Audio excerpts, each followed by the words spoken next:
All right, it is 5:30, and I will call this meeting to order. Unfortunately, I believe our board president has run off and joined the circus, so I will be running the meeting tonight until her return in a couple of hours. But Ms. Bourbeau, can we start with the roll call? Ms. Luna Rose? Here. Ms. Shaw? Here. Mr. Romero? Here. Dr. Ravi? Here. Ms. Ekstrom?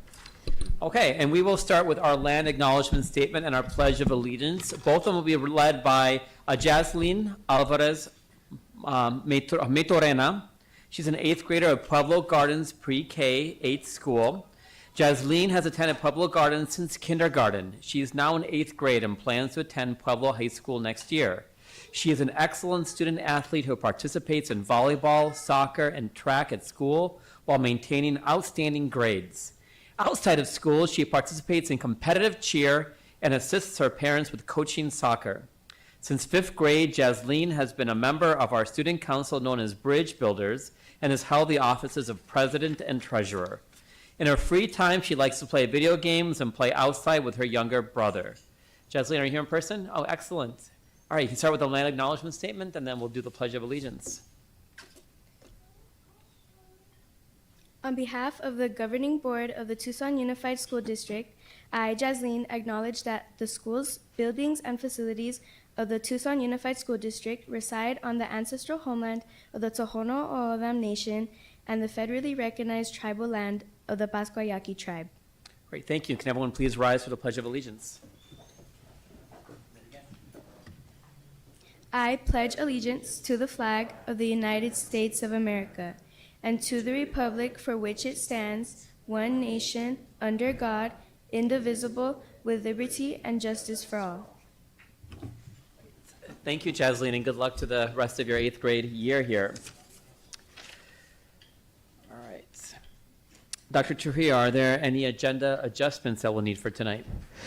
Yes, good evening, governing board members. Item 8.2, I do believe we've got some guests, some students will be joining us on that. So I'd like to move 8.2 to follow the call to the audience. All right, any objections? Seeing none, we'll take unanimous consent for that movement. Anything else, Dr. Trujillo?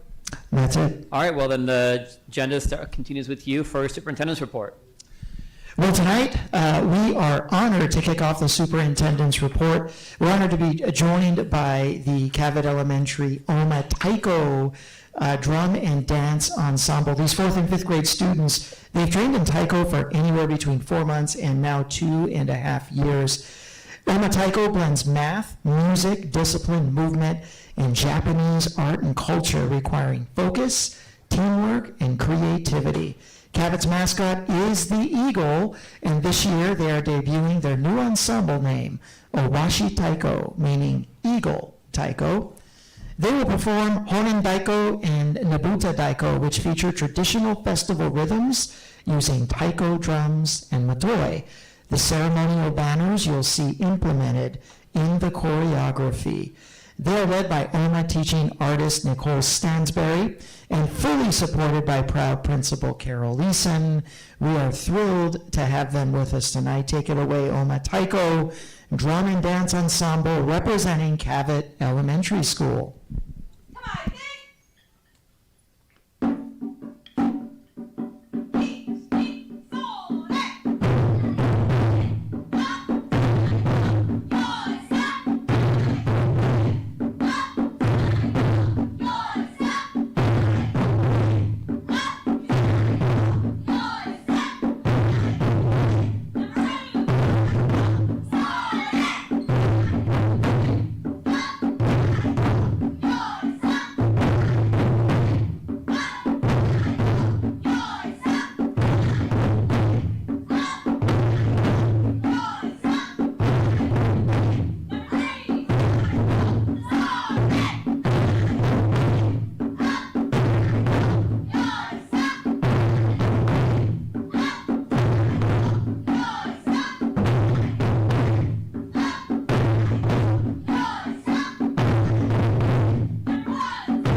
One more round of applause for Omataiko Drum and Dance Ensemble, led by the amazing Nicole Stansberry. Thank you so much for a wonderful performance.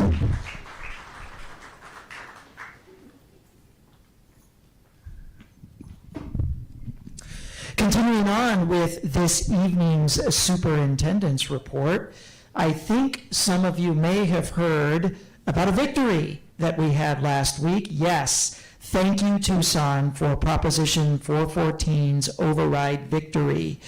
It is now official.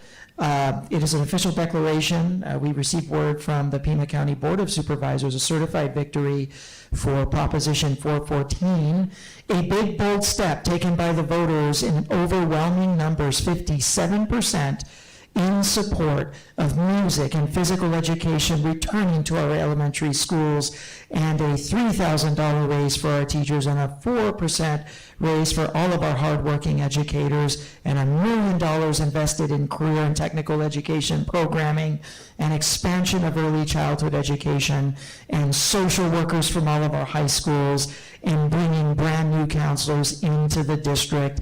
This was a people and a parent-powered campaign. And I want to take some time to thank two very, very special people. First, our campaign committee chair, Erica Miranda Carter herself, a proud parent of both Borton and University High School students, and Emily Verdugo, a proud parent of University High School students. Our campaign chair and our campaign field director, they passionately got out every single Saturday, mobilized, got the troops out there, got door knocking, got our information out to the voters, and their work was supported by the Tucson Education Association. I would like to personally thank President Jim Byrne and the Tucson Education Association for mobilizing and knocking on thousands of doors over this 10 to 12 week campaign, canvassing the entire city and making sure that our teachers and our educators were connecting with voters and talking about the importance of this override.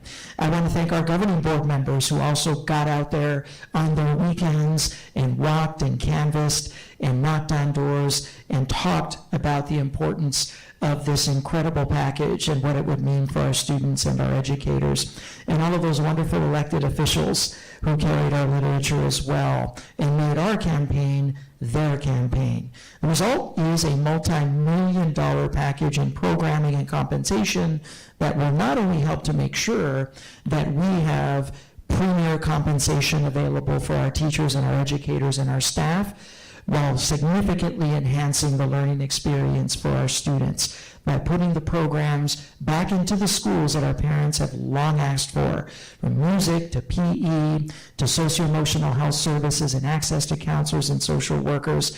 There is reason to celebrate Proposition 414. So one more time, on behalf of the Tucson Unified School District, I want to thank you to the Tucson community for your confidence in your vote and your belief in the work that is done across this district each and every single day by the beautiful and caring adults that protect and serve just under 40,000 students across the city. So thank you again. A little bit later on in the agenda, we'll talk about timeline and what the next steps are in terms of implementation. Recently, yeah, absolutely, round of applause. One of the hats I wear is I serve on the executive board of the ALAS, which is the Association for Latino Administrators and Superintendents. It's a nationwide organization that really advances the conversation about equity for underserved students. Had an opportunity to connect with our educators at the ALAS National Summit in Chicago, where the theme was the power of us. Got to interact with superintendents across the nation and have really intriguing conversations about how other districts and other school boards and other superintendents are tackling common problems, under enrollment, charter school expansion, vouchers, how we're dealing with the vape issue, how we're dealing with K-3 literacy, how we're dealing with numeracy. So it's good to know that TUSD is not alone in these challenges. They are a nationwide phenomenon, and it's always great to connect with colleagues in a variety of settings.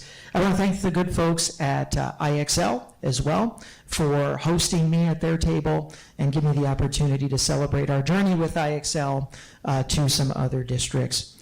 It has been a very, very busy last couple of weeks, and actually last month, actually getting out to our schools.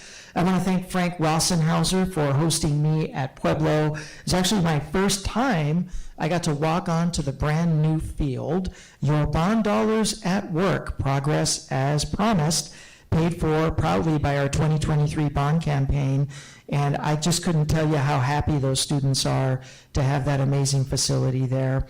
And an opportunity, a wonderful opportunity to sit down with some students from Pueblo's award-winning Academies program that is literally setting records for the amount of students coming out of Pueblo's Academies program going directly into Ivy League institutions. Just 4 students alone sitting at that table have already been accepted to either Harvard or Yale. So it was a pleasure talking to them about the importance of increasing our advanced placement courses across our high schools, and then also making sure that at the middle school level, we are offering some accelerated learning opportunities as well.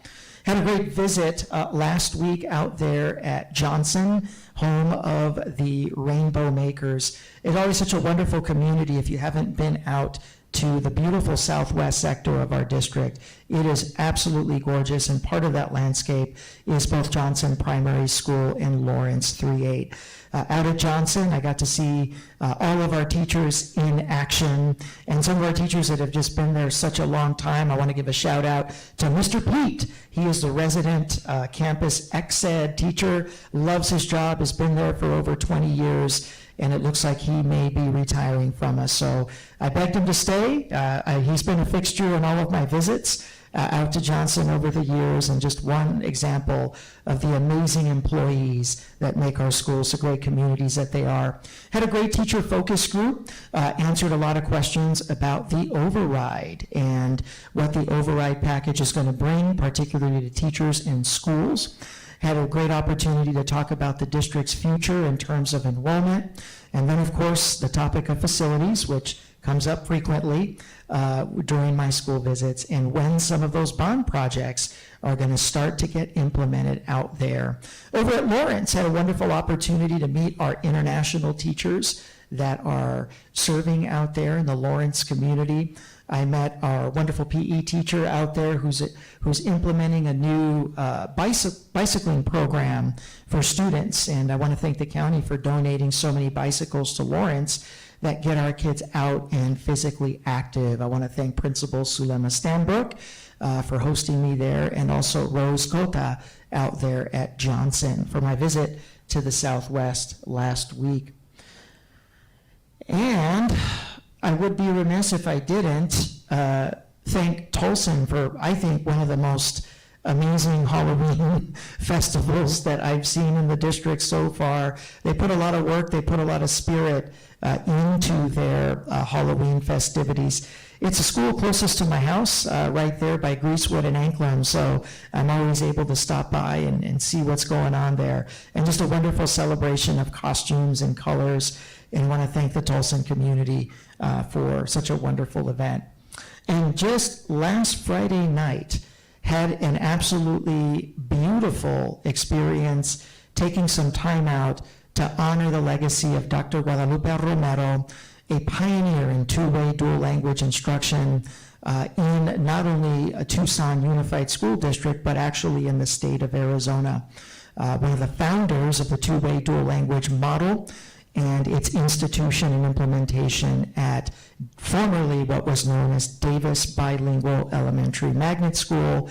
As of last Friday, it is now known as Davis Romero Bilingual Elementary Magnet School, in honor of its 16-year principal, who ushered in the age of two-way dual language instruction and ushered in the age of learning a second language being an asset for all students, not just those that are learning English as a second language. It was a wonderful opportunity to interact with members of her family, celebrate her legacy. I want to thank President Jennifer Ekstrom, representing our governing board, was out that evening. I want to thank our mayor, Mayor Romero, for attending the event, and all of the incredible student speakers that took the stage to talk about their time at Davis. And it really hammered home just how important our schools are in our communities and how much they mean to former students and family members across so many generations. So I want to thank also our governing board for its vote in agreeing to rename the school, and we got to formally unveil.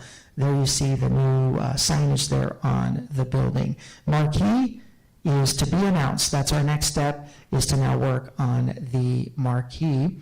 It was a particularly meaningful moment also as we had performances by Mariachi Aslan, and we had performances by Davis Mariachi, and then we also welcomed the mariachi group from Ross-Groot. So evening of beautiful music, a beautiful legacy, and beautiful memories.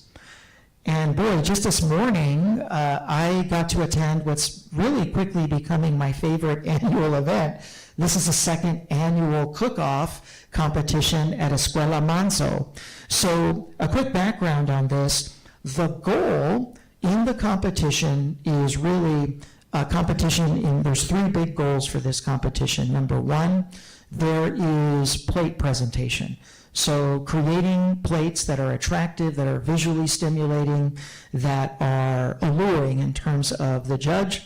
And then there's food quality. And the goal for food quality is the students have to use as many different ingredients from the garden as possible. So that's the challenge. And those of you who have been to Manzo or know Manzo know that it is famous for one of the largest school gardens in the district. So we got to taste all kinds of fresh cilantro and mint and herbs and tomatoes. Absolutely delicious this morning. And then the third goal is each team is judged on its adherence to safety, how well students are using the utensils and using cutting boards and handling knives safely, how well are they communicating and working together as a team. So all of this translated into some delicious carne asada tacos. We had some steak-loaded fries this morning. We had carne asada burros. We had delicious chocolate chip pancakes with strawberry drizzle. But undoubtedly, the star of the show were those delicious pumpkin chocolate chip cookies. I do want to thank board members Val Romero and President Jennifer Ekstrom that joined me out at Manzo this morning for the judging festivities. I want to thank Principal Mike Torena for welcoming us, and as always, the team from the University of Arizona School Garden Program. They really facilitate the entire event. The undergraduate mentors that come out and work with our students under the direction of our coordinators led by Mr. Moses Thompson, who also is one of the founding members or the founders of our School Garden Initiative. They make the whole beautiful experience come alive for our parents and all those in attendance this morning. So I want to thank everybody for an absolutely wonderful event this morning. In the coming weeks, we do have several important employee appreciation days, each recognizing groups whose work is essential for our district's success. So don't forget, November 21st, it is Substitute Teacher Appreciation Day.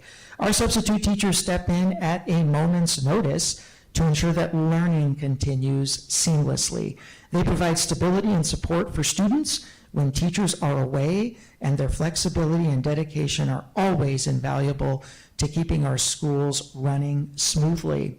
December 2nd is National Special Education Day, known here internally as Exceptional Education for our students. These educators and support staff play a transformational role in the lives of students with diverse learning needs.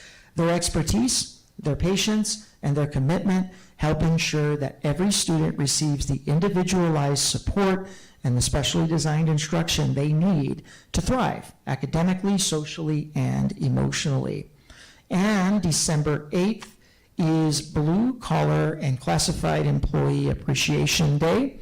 Our classified and blue-collar employees ranging from transportation, nutrition services, custodial teams, campus monitors, office staff, informational technology staff members like our field techs and so many others. They are the backbone of our district, and like I say to many groups and just about any group that I address, they are all part of an instructional infrastructure that supports the work of the classroom teacher in transforming the lives of students.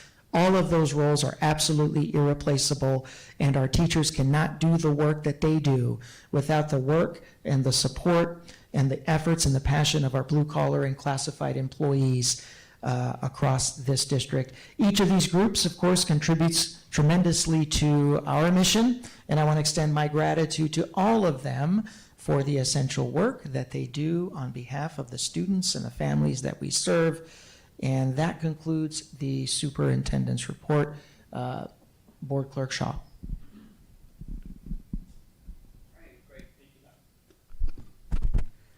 Great, thank you, Dr. Trujillo, and thank you again to the members of our community for passing this override. That's going to mean a huge difference for our teachers and staff, as well as our 40,000 kids in our district. Next, we'll go to the call to the audience, and you get to hear more from me here. You have the script for the call to the audience? Oh, right here. Thank you. All right, members of this public may speak during the call to the audience. The governing board clerk shall be responsible for recognizing speakers and for maintaining order where it may be appropriate. Those who speak in person or want to have their comments read shall email or call the board office or complete a request to address the board form before the meeting. Speakers who have not completed a request form are not permitted to address the board. The speaker must state their full name and a topic prior to addressing the board. Speakers are encouraged to be brief with a maximum time of 3 minutes. While more than one speaker may speak together in the time allowed, speakers are reminded that they are not allowed to speak more than once, and they may not transfer or delegate their time to others. If there are documents for the board, please give them to the board office staff, and they will ensure each board member receives a copy. Those attending the meeting and are speaking before the board shall observe rules of good conduct. Speakers shall also refrain from inappropriate or slanderous remarks. And because TUSD serves students from preschool through high school, speakers should be aware there may be children present and listening. At the end of the call to the audience, the governing board president will ask if any board member wishes to respond to criticism, wish to ask staff to review a matter, or wish to ask that a matter be put on a future agenda. No more than 2 members may address each topic. Contents of this card are public information. Tonight we have 5 in person and none to be read. We'll start with Dr. Mario Acosta, followed by Andrew Lappengard.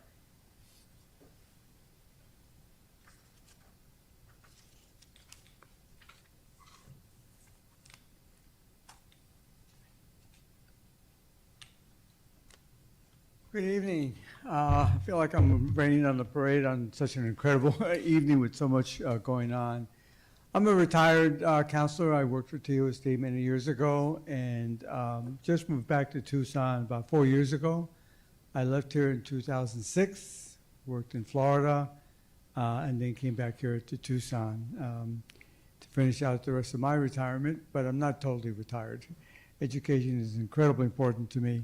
So what I wanted to bring to your attention tonight is when I came back 4 years ago, I thought there was a position at Monzo. They were without a counselor.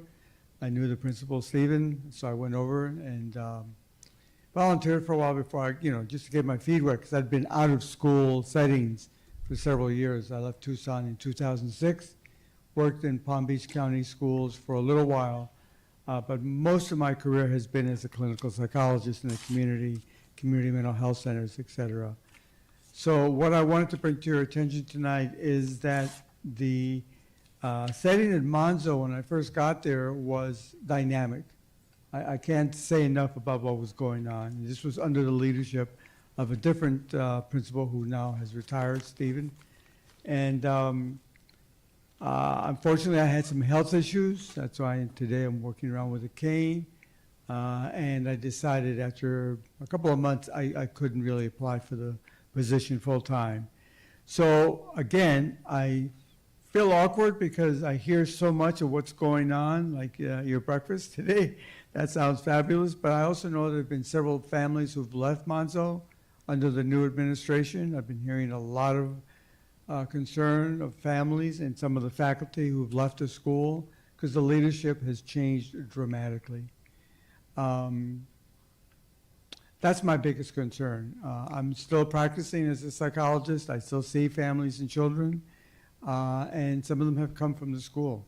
So I can't disclose any of that because that's confidential, but I just feel for the school. It's an incredible school. I know the garden, all the other programs that Monso has promoted, and I don't want the school to lose that, but the school needs a second look. And I know the faculty was here not too long ago. I've been told by several that they came, they uttered some of the concerns, and I'm just echoing some of those similar concerns. And I asked the board and superintendent to just, look again. You might have overlooked something, I don't know, because I'm not part of this kind of setting, but I'm very worried because it's an incredible school, it's an incredible community, and I don't want those families, to go without, especially some of the children that I'm not currently seeing because of what's happened. Again, I wish I could disclose those names, but I can't. I just asked for it. Thank you. Next, we have Andrew Lapgard, followed by Judy Morillion.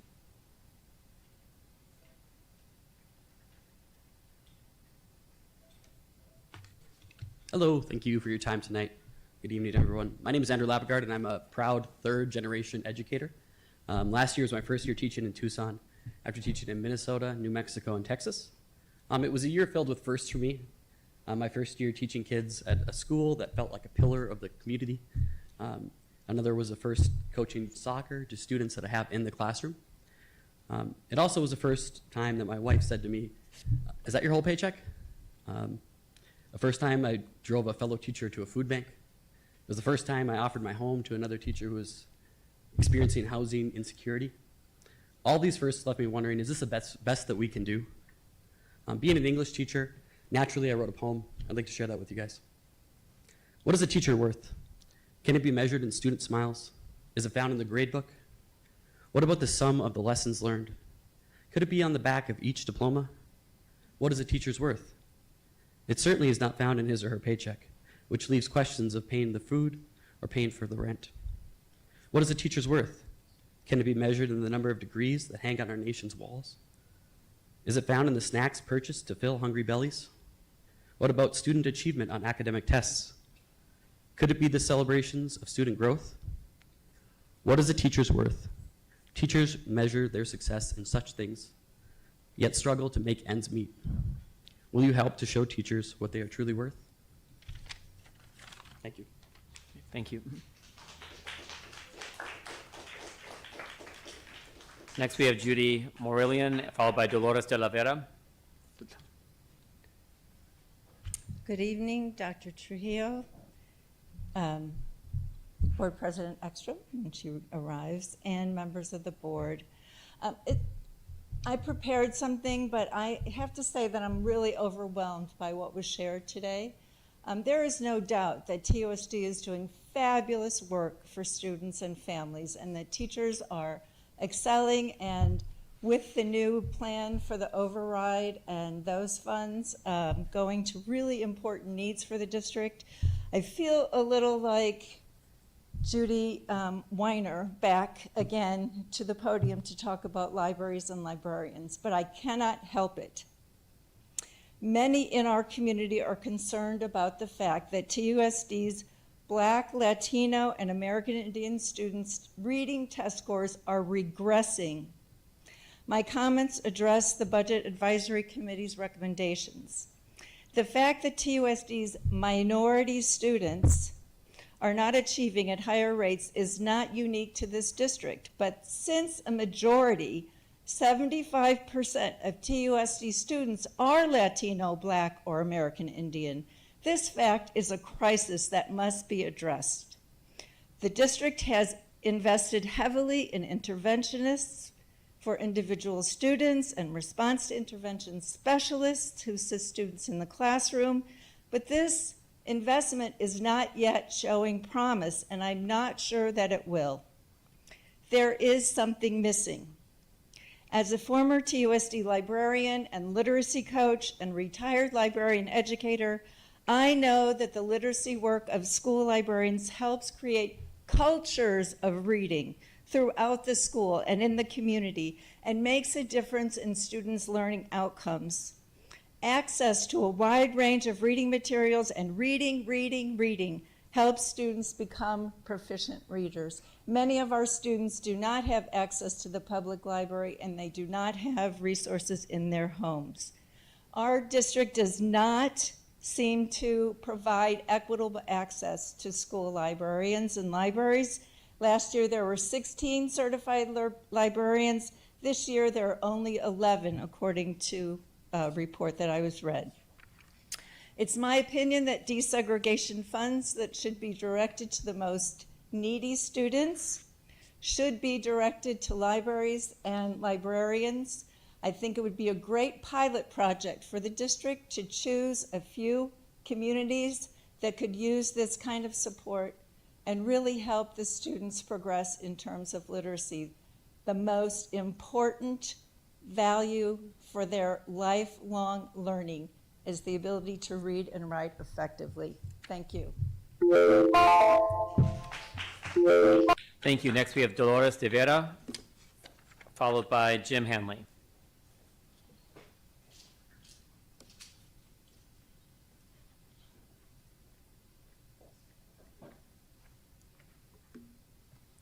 Good evening, everybody. I've got 2 points I want to make tonight. The first is I want to thank Dr. Trujillo for sticking around and being superintendent. When I first moved here to Tucson, I was shocked at how underfunded our schools were. I remember teaching in an English room. There were only 7 copies of the English literature textbook, and the kids, there were more than 20 students in the class, like 25 students, and they all had to share those 7 copies. I remember having a long-term sub job. I had no dictionaries in my room, couldn't get any dictionaries until I went to a nonprofit to get dictionaries. I remember teaching in a middle school classroom that had a little drip in it, and in the middle of class, the ceiling just fell through. And I know part of the problem was that we couldn't get a superintendent to stick around. Maybe the board was unhappy, or maybe they were unhappy, but you have now stuck around. We have had a bond issue pass, and we have had an override pass, and this community is happy enough to give you that approval, give the district that approval, so thank you. The second point I want to make, you're going to see a presentation tonight that's going to deal with the salary increases that this override is going to give.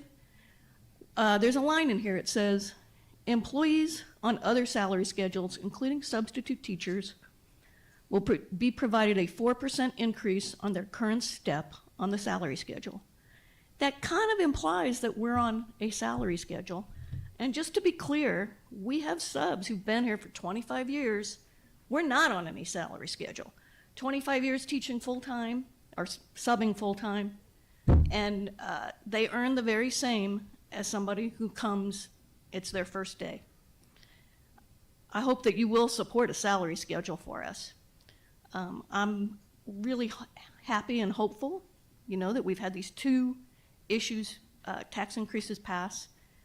There are some problems, but some of the problems can be helped a lot by money, and salaries are one of them. Thank you. Thank you, Dolores. Next, last we have Jim Hanley.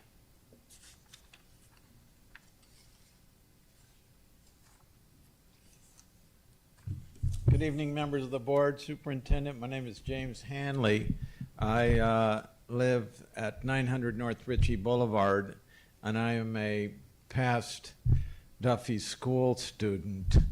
I grew up right across the street here in Highland Vista, and I'm a Rincon Ranger too, just like Natalie is.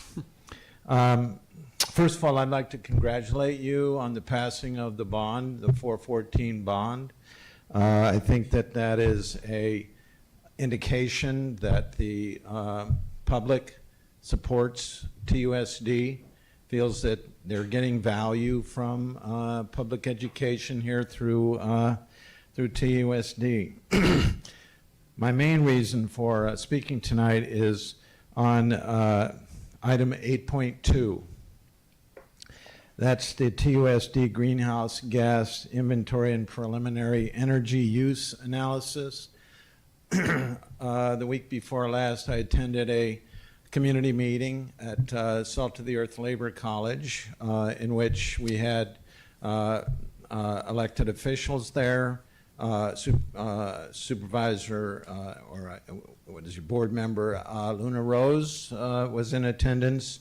We had members of the building trade unions around Arizona, and we had Dr. Philip Stoker from the University of Arizona. He will be the lead architect on this project. And I just want to call your attention to the fact that this is a win-win-win, project in so many ways. First of all, we are going to have a scientific study of energy use and energy loss in some of the schools here. There will be mitigation down the road by skilled construction workers who come from the unions, very experienced workers who are very efficient and productive. And we are all, I would say, all of us except for perhaps the occupant in the White House, concerned about climate change in this country. We need to ensure that the energy that we are using, especially in public uses such as our schools, is efficiently being applied, and that we are not wasting energy. And I think that that's exactly what this project is going to achieve. So I urge you to carefully consider this item, and that you'll get on board with it. Thank you very much. Thank you. All right, that concludes our call to the audience. Board members who wish to respond to criticism, wish to ask staff to review a matter, or wish to ask that a matter be put on a future agenda. Board members? Ms. Shaw? Thank you to everyone who came and spoke tonight. I'd also like to especially thank Mr. Andrew for reading your poem and bringing to light all the cost of living issues in our district. Thank you to Ms. Judy for your continued advocacy for our libraries. It is through your work that I, also took on the mantle of advocating for libraries, and I hope that our override can handle both the cost of living issues that our employees face, as well as getting a certified librarian in every school. Thank you. Okay. Dr. Trujillo, did we move 8.2 following consent or before consent? What was that decision? It's right after call to the audience, so we go now. All right, 8.2 then. Tucson Unified School District greenhouse gas inventory and preliminary energy use analysis. Dr. Trujillo. Yes, in accordance with the governing board's groundbreaking, at least here in the state of Arizona, sweeping governing board policy that will seek to reduce the environmental footprint overall of our institution. We did do a, what I guess would be an energy audit, an energy analysis, and a greenhouse gas inventory with our partners that are here today, Dr. Stoker from the University of Arizona, Tina Cook, who is our energy manager. I'd like to turn it over to you and your team at this point to kind of walk us through the findings and recommendations. Great. Thank you very much. Good evening, everyone. Thank you for having us here. My name is Philip Stoker. I'm an associate professor at the University of Arizona in urban planning. And let me introduce Alyssa. And I'm Alyssa Fink. I'm about to finish a Master of Science in Architecture degree. Great. And so tonight we are presenting and showing the board and the audience here the results of the last year of work that we've been doing in collaboration with TUSD, research that's sponsored by Jobs with Justice, and that is our greenhouse gas inventory and a preliminary energy use analysis for the TUSD district. So we'll present some findings, and then we'll have time for questions as well. Next slide. So we've been following the corporate standards international kind of approach to doing a greenhouse gas inventory. And so the way this works is we've been sharing data with TUSD, And then based off of different activities, we're estimating greenhouse gas emissions according to different activities. And so the terminology you'll be hearing us use a little bit tonight are Scope 1 emissions, and those are the emissions that are directly caused by TUSD operations. Scope 2, the indirect emissions from purchasing electricity from TEP, and then we'll talk a little bit about our Scope 3 analysis. So it's different activities associated with the functioning of the TUSD. So if we can go to the next slide, please. You can see in this diagram some of the things that we were able to measure and look at. So in Scope 1, we looked at all the yellow fleet, the white fleet, and fuel consumption and estimated emissions from those categories. We looked at natural gas consumption in all, I think, a little over 100 facilities in TUSD. We looked at Scope 2 indirect emissions from purchasing electricity from TEP, and then we did our best with Scope 3 emissions. And this included activities related to waste generated in operations, and then some fuel and energy related activities. As you can see up there, we've placed a couple other activities that we weren't able to measure due to a lack of data. So let me turn it over to Alyssa. She'll go through a lot of our key findings. Yeah, thank you. I'm going to talk a little bit about the work that we've done and go over some of our preliminary findings. And our goal is to be fully transparent about where our numbers are coming from.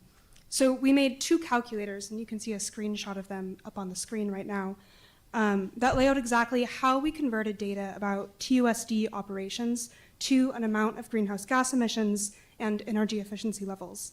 And they're set up so that in the future, you can add new data or update emissions factors based on, say, a change in TEP's energy portfolio and immediately see what the impact might be.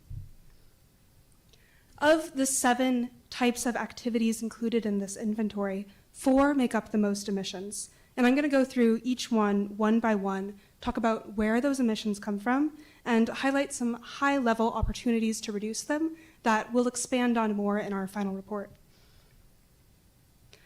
Almost 2/3 of the emissions covered by this report come from electricity purchased from TEP. TEP has added some wind and solar to its portfolio, but it still produces most of its electricity with natural gas and coal. One way to bring these emissions down for the district is by continuing to prioritize saving energy, building energy retrofits, and potentially considering closing some underused facilities when they're not being used in the summer months would mean less electricity and less emissions. And these things also drive down the peak usage, which makes it easier for TEP in the long run to make the switch to clean energy. Increasing solar power and energy storage are another opportunity. The next biggest emission source is waste, particularly from organic materials decomposing in the landfill and types of waste treatment like incineration. Now, the most effective way to bring down that number is to reduce the amount of waste that's created in the first place, but recycling and composting can also make a difference, and the district can continue to build on recycling and composting programs that are already in place. The next largest source of emissions is natural gas usage for heating and cooking. Energy efficiency can also bring this number down, but again, in the long run, switching fully to electricity is the way to eliminate these emissions. And the 4th largest source of emissions included in this report comes from the around 600 vehicles owned by TUSD, including about 300 in the yellow fleet and 300 in the white fleet. And because those run on the combustion of diesel, compressed natural gas, and unleaded gas, their functioning causes greenhouse gas emissions. And again, in the long run, electrification provides the best path to reducing these emissions, and the district has already started on this path with the purchase of 10 electric school buses.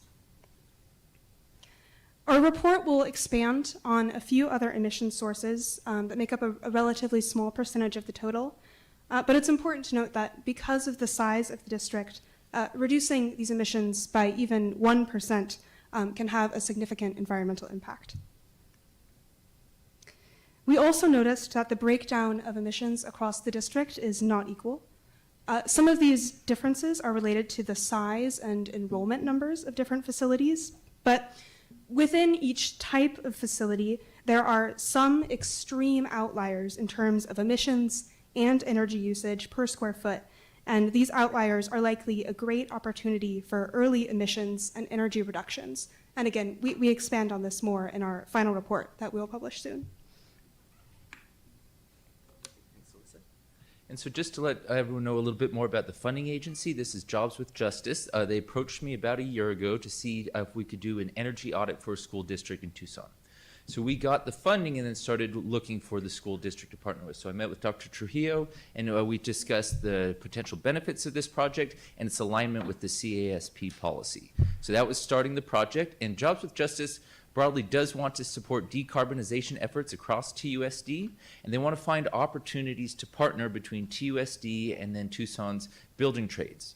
And so to be thinking about how those building trades can perform the necessary building energy efficiency upgrades. So they're looking for opportunities there. They also want to start skills-based training through pre-apprenticeship programs for the high school or emerging high school graduates. So they're really funding this to pursue these opportunities, to connect TUSD with potential funding streams for additional solar capacity and solar storage, and then this is all aiming for benefits for both the students and the community at large. So we were very happy to support those goals. So looking forward, we're finishing up the report, and so we will be submitting all our data, our final report, and these tools to TUSD within the upcoming month. That's the end of the project. We'll also turn this over to Jobs with Justice, and we'll be publishing the report and all our data through the university's Drockman Center, so this will be a public resource. And then as TUSD looks forward at the next steps to be pursuing these efforts is should they be considering 2024 as the baseline year.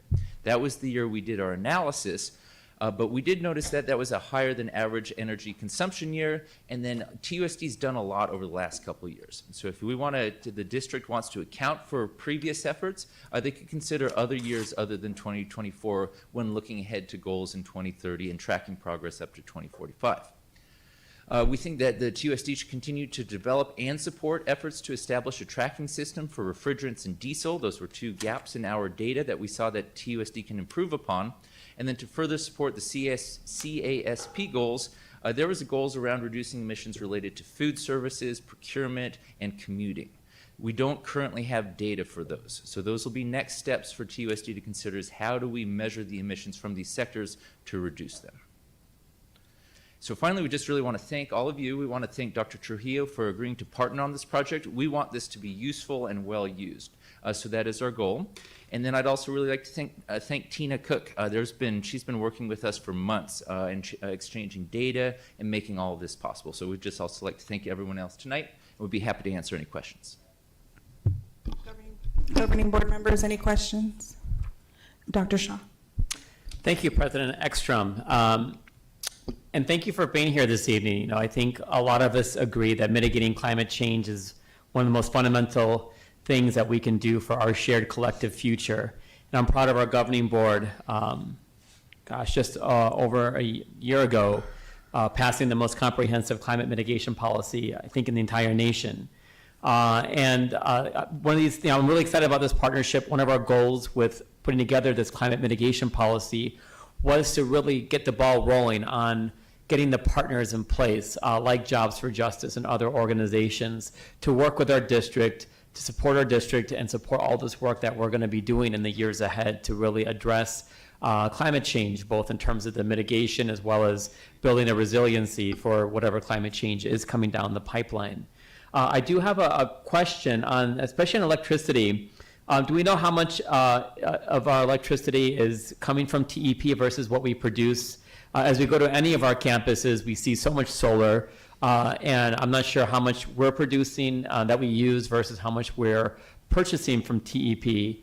And then my follow-up question, as we build more of the electric vehicles and other things, I know we have the new stations up in our central transportation hub for the electric buses that will hopefully be going into use really shortly. As we purchase more electricity from TEP, that's of course going to be in that mix that isn't as climate efficient.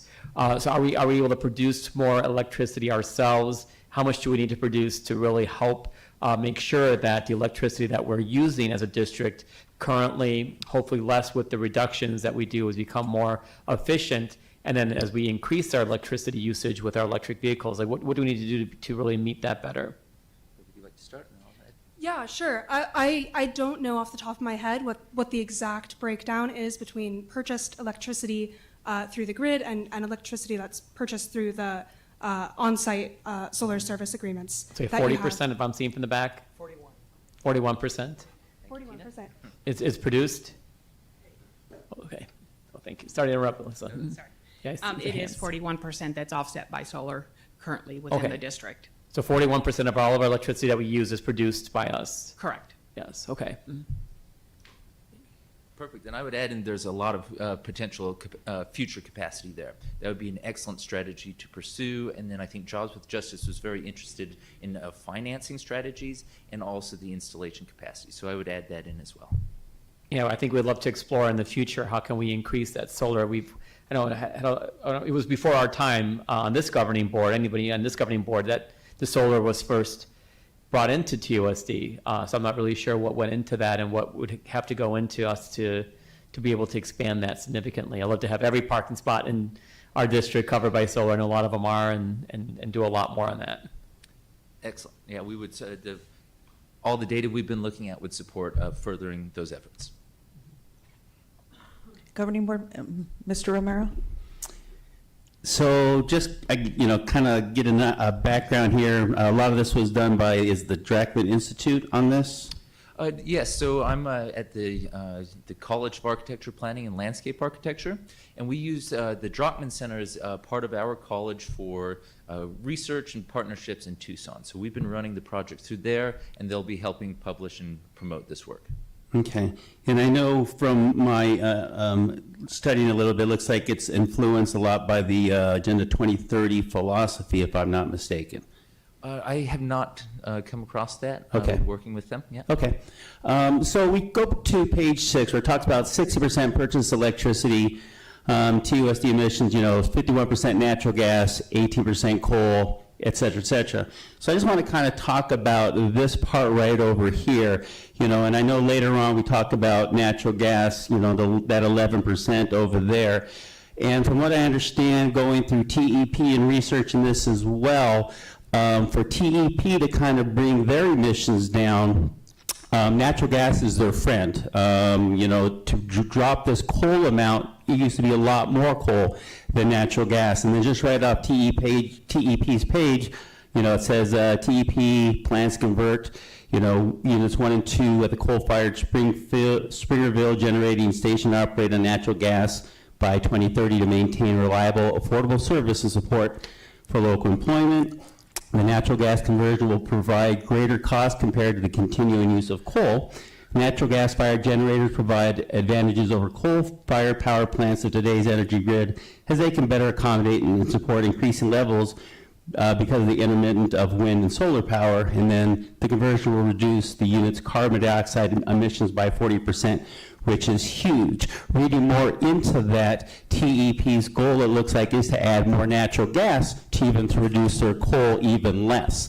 So even on this, if we go into trying to reduce our natural gas resource, TEP is going to be increasing theirs. So it doesn't matter whether we're using more natural gas on the front end with TEP. If we try to convert all our stuff to electrical, we're still using natural gas on here. This is more of a wash than anything else, unless I'm missing something. Oh, just to add into that, so there have been the coal plants up in the Four Corners area have been retired over the past few years. And TEP does have pretty ambitious goals over the next 40 years to bring down their emissions quite a bit. And so any effort that TUSD can do to support TEP's effort to reduce the amount of emissions that they're using as part of their energy portfolio, that'll have huge impacts on TUSD's emissions as well. But as long as we've got the hydrocarbons that we're burning in that energy portfolio, there will be emissions. So that's why it's non-thermal energy production should be seen as a good way to reduce it, whether it's in buildings or whether it's through the TEP electrical grid. Alyssa, would you like to add any more? Okay, great. Thank you. Appreciate that extra input. And then on page 8, where again we talk about the 11%, what opportunities to reduce, where we talk about some of the options are electrifying space heating, water heating, electrified cooking, building energy efficient retrofits. So, being in the industry of selling heat and natural gas on these types of things, water heating, gas usually costs 30 to 50%, depending on what you look at, to operate than electric models of heating, water heating type of units. Again, depending on which research you look by, electrified cooking uses 3 times more energy to produce the same amount of heat for electric than it does for gas. And then gas is also 10 to 30% less to operate than electric. Also, with gas, if there is a power outage, you can still cook, whereas an electric, you'd be, you'd have that as an issue if in our schools we had to do that. Building energy efficient retrofits to try to convert all our schools to using electric appliances, because on even most restaurants for their cooking, and we can check with food services on a lot of these things, they're not using electric stovetops, are using gas appliances on these things because, again, the cost-wise. And yeah, I understand this admission, but we talk about efficiency versus reality. And the reality is we had to pass a override to pay our teachers because we're $21 million behind our budget where we need to be. To do anything like this, yeah, it looks great on paper. Yeah, it's a virtual signal here. But in reality, we would never have enough money to retrofit all these things for the small 11% of this natural gas, which TEP is promoting to help them reduce their emissions. Why would it make sense for us to convert all our things over, in schools, especially that are underserving our community, and we may not have them open any longer? So I guess my concern is throwing good money at different projects as a virtual signal versus the reality is we are where we are with our schools. Maybe in the future of new schools, we look at something like this. But I'm just having a hard time with focusing here on these things with gas. It just realistically doesn't look like it's feasible. Yeah, thank you, and thank you for sharing your concerns about this. I want to clarify that the purpose of this report is not to tell TUSD what to do. Our job here was to share the data. And so we studied a baseline year, 2024. Here are TUSD's emissions from 2024. Here they come from. And here are some high-level strategies that we recommend looking at for future deeper analysis that can take into account these sort of cost-benefit trade-offs that you're talking about. I think one thing to note about natural gas in particular is that there are some cost trade-offs involved with electrification. And one of the things we talk about in our report a little bit is the power of coupling retrofits that make a building more energy efficient with electrification that then allows you to install smaller heating and cooling systems, for example, that can save money in the long run because then you need less energy, both because less heat is leaking in through the building and because your heating and cooling system can account for that difference with much more energy. But again, the purpose of this report is here's the data for a baseline year and some high-level recommendations to consider for future analysis. Great. And if I could just also add, probably the approach of doing everything all at once is not going to be the way to do it. And so what our data is showing are there's some facilities that could be targeted for some of these, and that's where the greatest savings would occur. So if there is a prioritization for the least efficient facilities first, those you would also reduce the emissions, but there's also the financial savings too. So in all the energy data, it's also how much TUSD is having to pay. So as you bring down those energy costs, that's less in expenses going out. So those would be the other considerations I would add to Alyssa's response. Thank you. Okay, and then I guess the only other thing would be for staff, if we were to have more conversations on this, I would like to also bring into that conversation companies like Southwest Gas and what they can do for us on these types of things, because it is, yes, a more efficient and cost-effective thing, especially in some of our age schools where, as we've run into this issue with our bond, retrofitting some of our air conditioning units with the new technology, and we have a 100-year-old building, we have issues. You know, I don't think this should be looked at as a one-size-fits-all thing. I don't mind looking at it one by one, but I just hate to throw it all in as one thing, and that's just my concern. But I appreciate your presentation on this today. Thank you. Of course. Thank you very much. Ms. Luna Rose? I turned it on. Thank you so much for your presentation, and I wanted to say thank you to Jobs for Justice for their work. I did attend the meeting virtually, though, and I know he's not here. I don't think I see him in the audience, but Mr. Steve Valencia. Oh, Steve Valencia.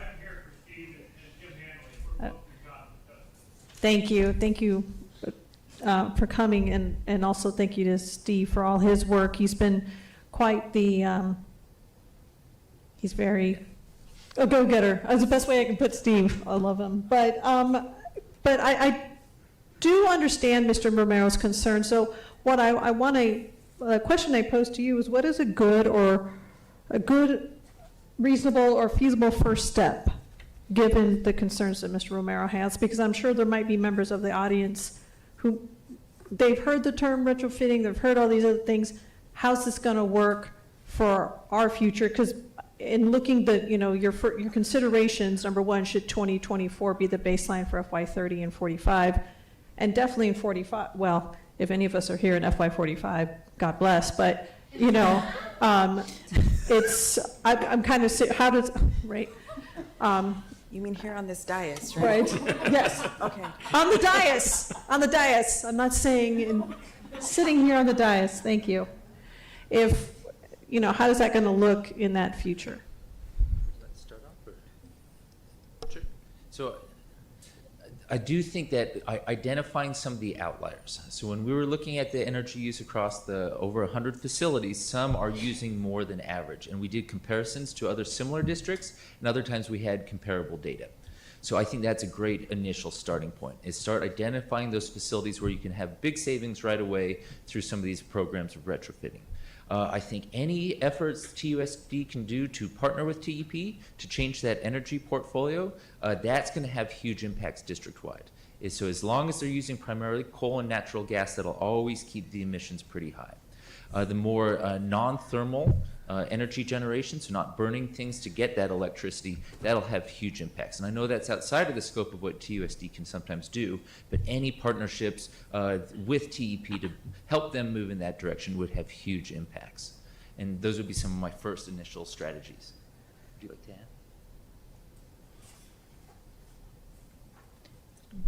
Thank you. Oh, and then I would add one more. So we looked at the seasonality of energy use across the facilities, and for 20 years, you always see that increase in the summer.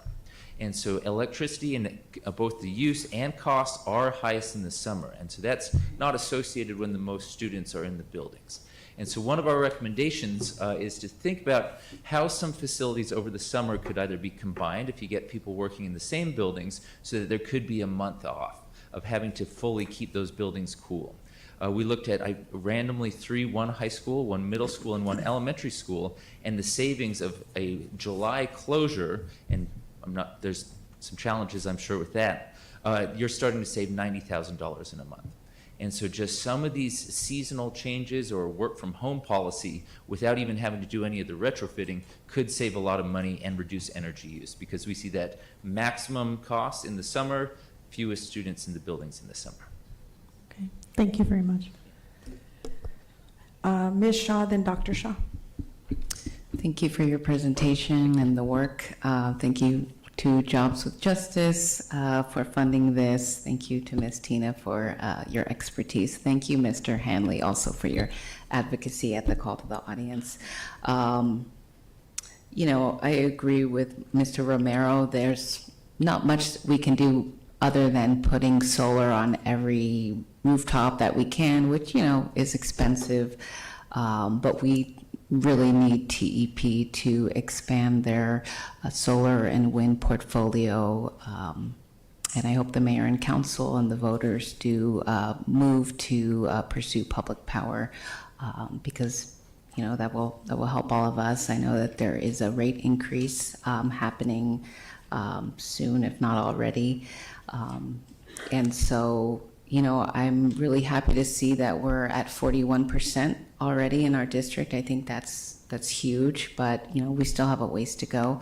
And if, you know, there's anyone who does want to partner with us to help us put more solar arrays, is that what it's called, on our facilities, we can increase that number. So I'm certainly open to that. Dr. Great. Shaw. If I just may add, so that is one of the goals of Jobs with Justice, is because they're kind of got the national reach. They are looking for future partnerships for financing more solar energy storage, and these will kind of be the next step. So we'll turn over the report and the data and the tools, and then Jobs with Justice will be trying to pursue some opportunities related to financing that to make it easier for TUSD to do that. Thank you, President Ekstrom. 3 quick comments. First of all, I was really surprised on how much of the emissions are coming from waste. I didn't think it would be that high. Was it a 17% of what you looked at was coming from there? I know we covered a lot of waste in the mitigation policy that we passed. So I'm really curious to see what that low-hanging fruit is going to be to really help reduce the emissions that we're creating as a district from waste.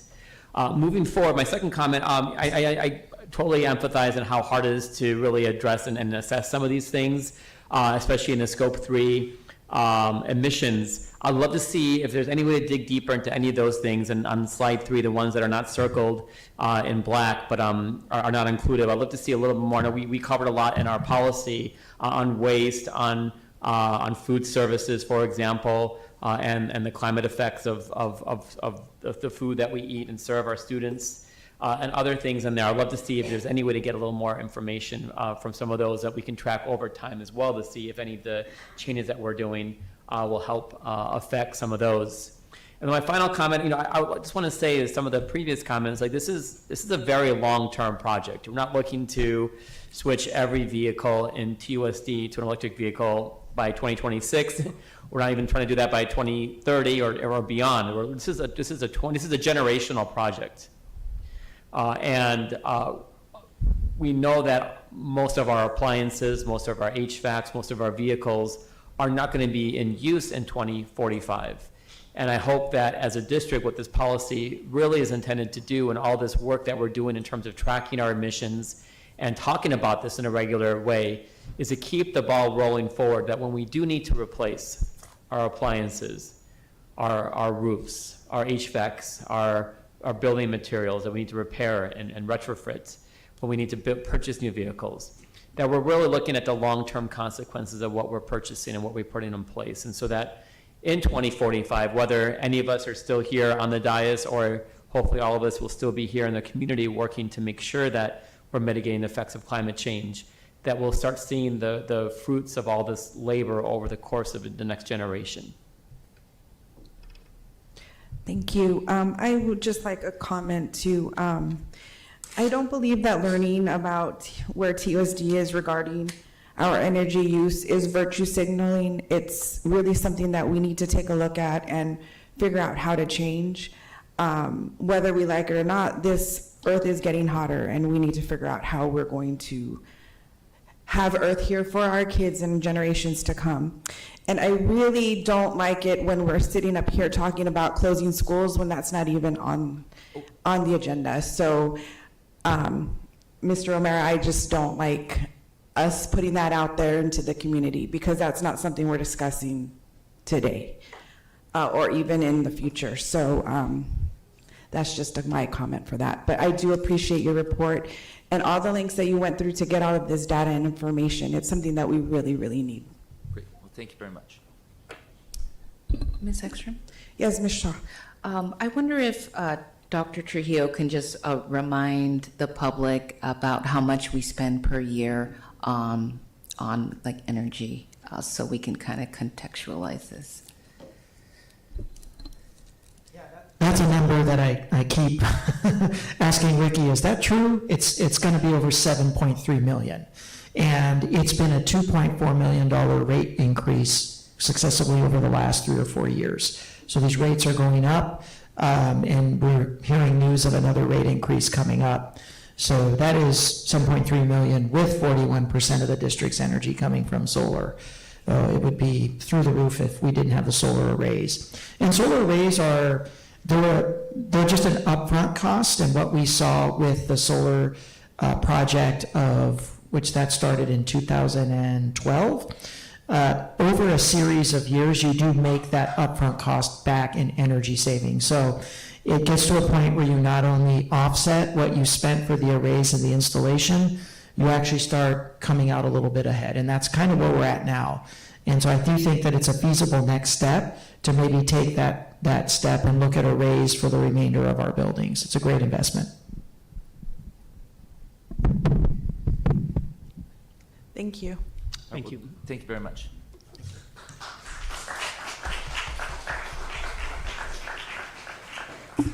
Next, we'll move on to our consent agenda, items 5.2 through 5.10. Mr. O'Mara, I'd like to pull 5.3 from that, please. 5.3. Do I hear a motion to approve the other items? I'll still move. I'll second. A motion has been made by Dr. Shaw and seconded by myself. All those in favor say aye. Aye. Aye. Aye. Those opposed, motion carries. Item 5.3. President Extra, members of the governing board, the Arizona Department of Education has made the Khan Academy's Conmingo artificial intelligence facilitated tutorial platform available for all Arizona school districts. It is listed here as a supplementary material.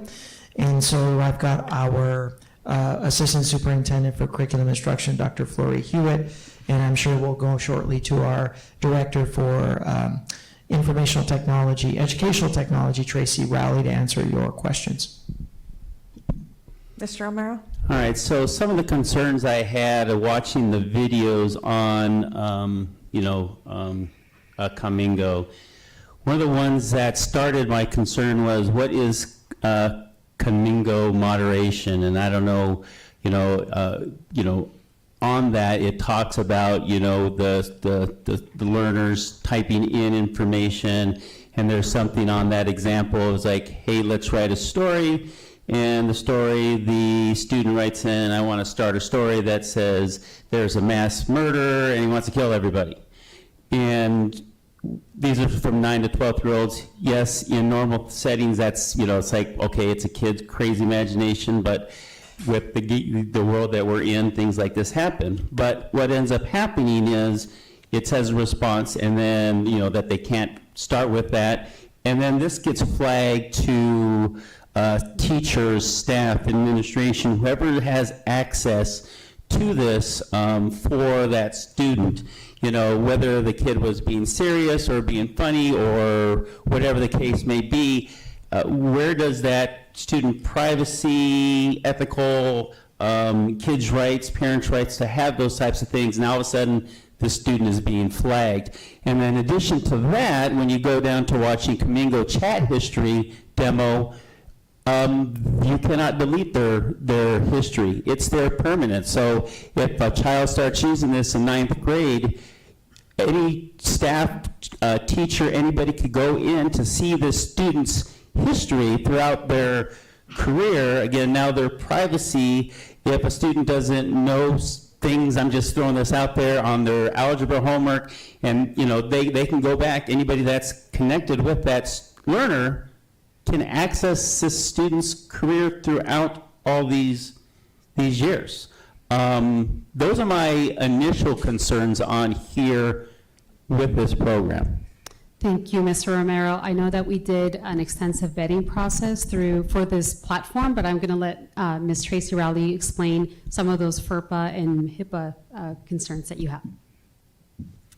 Thank you for your question. First of all, it is a closed system, so it's not used to train any large language models outside of Conmingo. So it doesn't go out into the cloud. From our understanding, the chat history is retained for 1 year if it is flagged. So only if it is flagged, it would be retained so that if there's any kind of investigation or any kind of concerns. But if it's just a typical, kids are just looking up things like, whatever they're looking up, it's just a matter of days that the chat history is retained. So, but if it is something flagged, it is held on to for a year.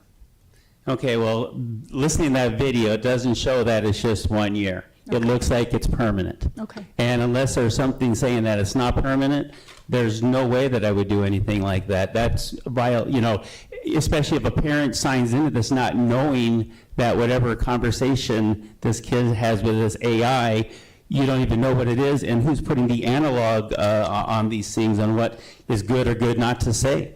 And say there's an acquisition of this, and they have certain privacy, someone buys this company, all bets are off. Anybody can take any of that information that was done, use it, sell it, whatever the case may be. We had someone here talking earlier about library, how we don't have people in libraries to teach, but now we're asking this little AI to teach our kid how to read stories, write books. Our students are losing, their sense of, shutting down to use their own creativity. Also on these different types of programs. I understand the way that we're moving, but like I said, the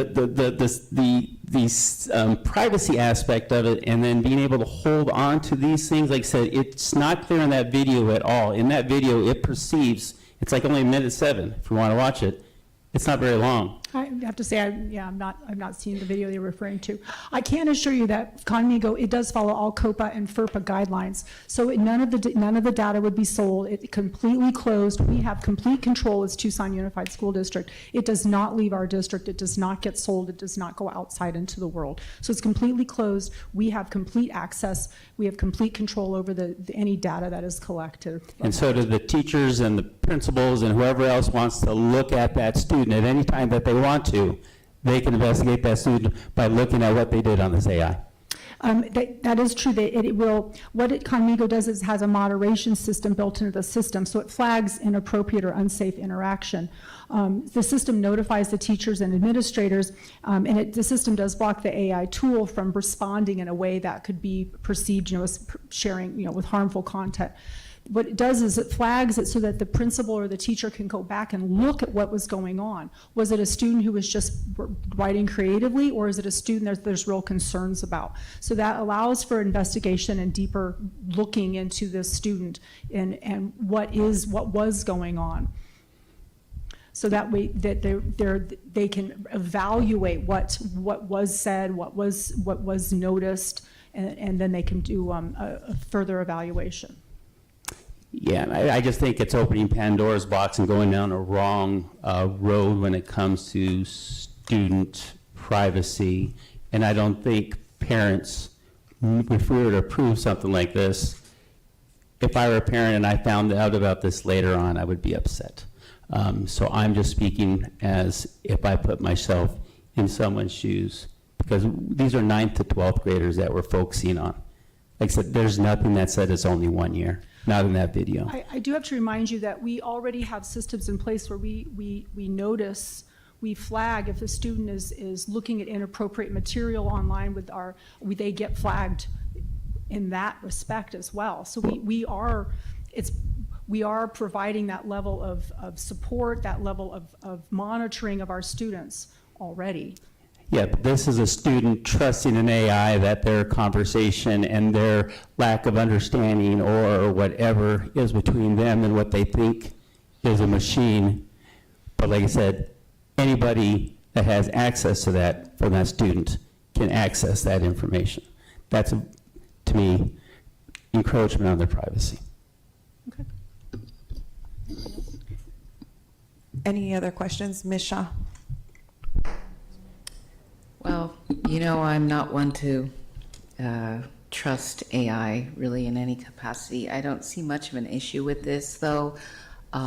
Correct me if I'm wrong, though, that it's grades 9 through 12, and it's specifically the math curriculum that we'll be approving.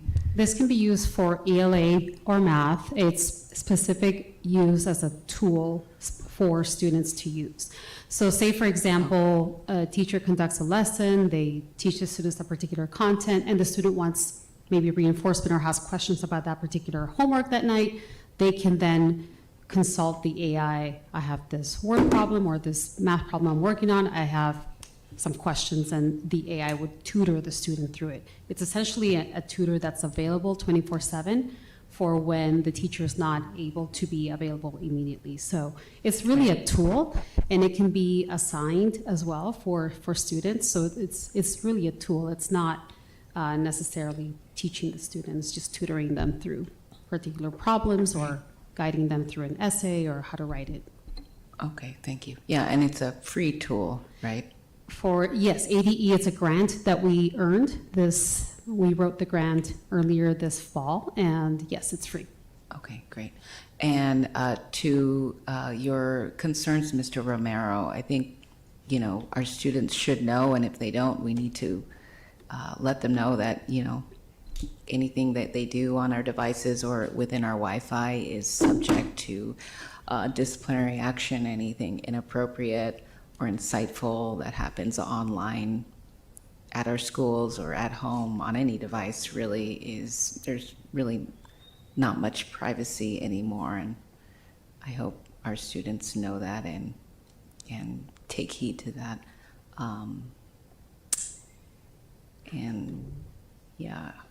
But I appreciate you voicing those concerns. The other thing, as part of the grant, we do have professional development involved with this grant as part of it, so we'll make sure that teachers that are using this tool have been trained on how to use it, how to communicate the information to students, and safe usage, and that digital citizenship that we do encourage in our district. And can you let us know, it's limited to students in 9th through 12th grade, but for middle school students, I know, I'm looking at the course list, and it is offered in those grades as well. Is there a reason why middle school students were left out? My daughter's in algebra right now, and she's doing well, but there are some moments where she needs help, and so it's just a service that we can offer for parents if they need help. Our goal was to do that, but we're aligning to our policy, making sure that it's just available to 912. That makes sense. Mm-hmm. Thank you. Ms. Luna Rose? Yes, thank you. How is this going to be administered? Would it be through the Khan Academy website? Is it an app? Because all the kids are using the Chat GPT. So how is this going to differentiate between that? So it is an app that is rostered through our Clever platform, so the kids will have it available through Clever, and that's how the Khan Academy is the courses that they use to inform the tutor, if that makes sense. Okay. Mm-hmm. Okay. And Tracy, I'm assuming those type of safeguards will be there for the app, the district has that capability? Absolutely. Everything is FERPA and COPA compliant, and everything is completely secure. It is a closed model, as I said earlier, so nothing goes outside of our closed environment. Okay, because those kids can try to be sneaky and, on the apps, and we are very aware of that, and we are constantly monitoring and watching and adapting and adjusting based on what we see our students doing. Okay. Yes. All right. Thank you, ladies. I did try the tutor, and I was forcing it to give me the answer. It didn't let me. Just FYI, math was not my strong force. Well, thank you for your honesty. Any other comments or questions? Do I hear a motion to move the item? I'll move the item. Second. The motion has been moved by Ms. Luna Rose and seconded by Dr. Shaw. All those in favor say aye. Aye. Aye. Those opposed? Opposed. Motion carries. Thank you. Next is item 6.1, delegating authority for school councils to hold public meetings for D-rated schools. Dr. Trujillo. President Asher, members of the governing board, a fairly quick item here. State statute does require that schools that are rated a D or an F, that the school improvement plans be presented publicly to the governing board. But statute also allows for the governing board to delegate that responsibility back to the school. And in this case, our recommendation, as in years past, is for the governing board to delegate the responsibility back to the schools. And that's what this item is. We do have several schools that are still in a stage of appeal. So we do have some of those schools that are rated D. 2 of them have filed appeals and are under consideration. If granted, they would move to C. So that would put you at 4 right now. That would need to do the hearing. So with that, I'll turn it over to Ricky if you have any questions. I think that's all my presentation for today. No. No.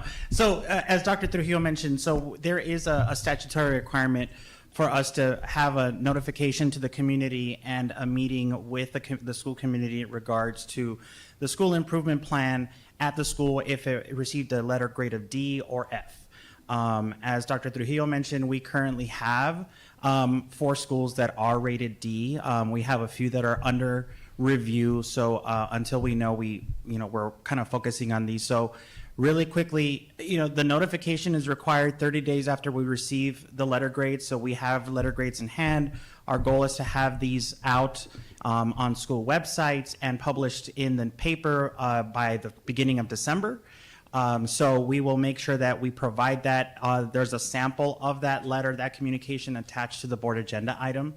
Once we do that publication or after that notice, we've got 90 days for those D schools to then put together an improvement plan that has to be submitted to the Department of Education and to the county school superintendent's office. If we end up with an F school, they have 60 days. So we have at least until March 1st to do the plan. Once the plan has been submitted to ADE, that is when the school is required to have a meeting, a public meeting, to talk about their school improvement plan. And so what statute currently requires is that the board is required to have a board meeting at every single one of these schools and have that presentation done at every one of those schools. Obviously, we've come to you before to kind of talk to you about the fact that that would most likely be not only inconvenient, but it would probably be a little bit cumbersome to get all 5 of you together, or at least 3 of you together. But this is a process that ADE has approved in the past. We've done this in years past with other schools that have met this criteria and needed to have a public meeting. So again, just kind of the detail on the 30-day notification. December 1, the letter is ready to go. We've got a draft ready for the newspaper. And like I said, a sample of that notification item is attached to the board agenda item for you and the community. After that, we've got 90 days to put together a plan. Each school is going to put together a plan. The principal will work with our school improvement team in federal grants and school improvement in order to put that plan together. And then those will be submitted to the county and to ADE to meet that requirement. So we have until January 30th to put that plan, to send that plan to the state. And then after that, we've got till March 1st to have that meeting. And so what would happen is the principals would share that improvement plan at a publicly noticed school council meeting. Those actually have to be noticed, like we notice governing board meetings. And these 4 items have to be shared. So they have to talk about their achievement data. They have to talk about their current letter grade. They have to talk about the actionable steps in their plan. And they have to talk about their integrated action plan, which is their Title I plan. That is a plan they have to put together to spend their Title I dollars.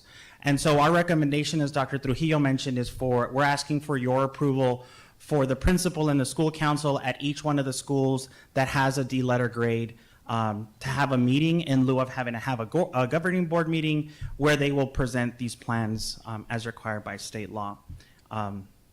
Any questions? Any questions, governing board members? I will move the item. I'll second.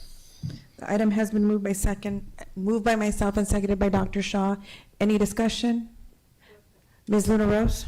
I just want to always say on record about how much, and thank you, Ricky, Mr. Hernandez, how much I really dislike school letter grades.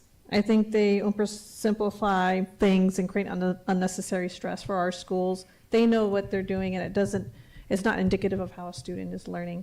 And so I think they're incredibly arbitrary, and I hate the fact that the state legislature continues to do this to our schools. So I just have to put that out on record because I am not a fan. So anyway, thank you.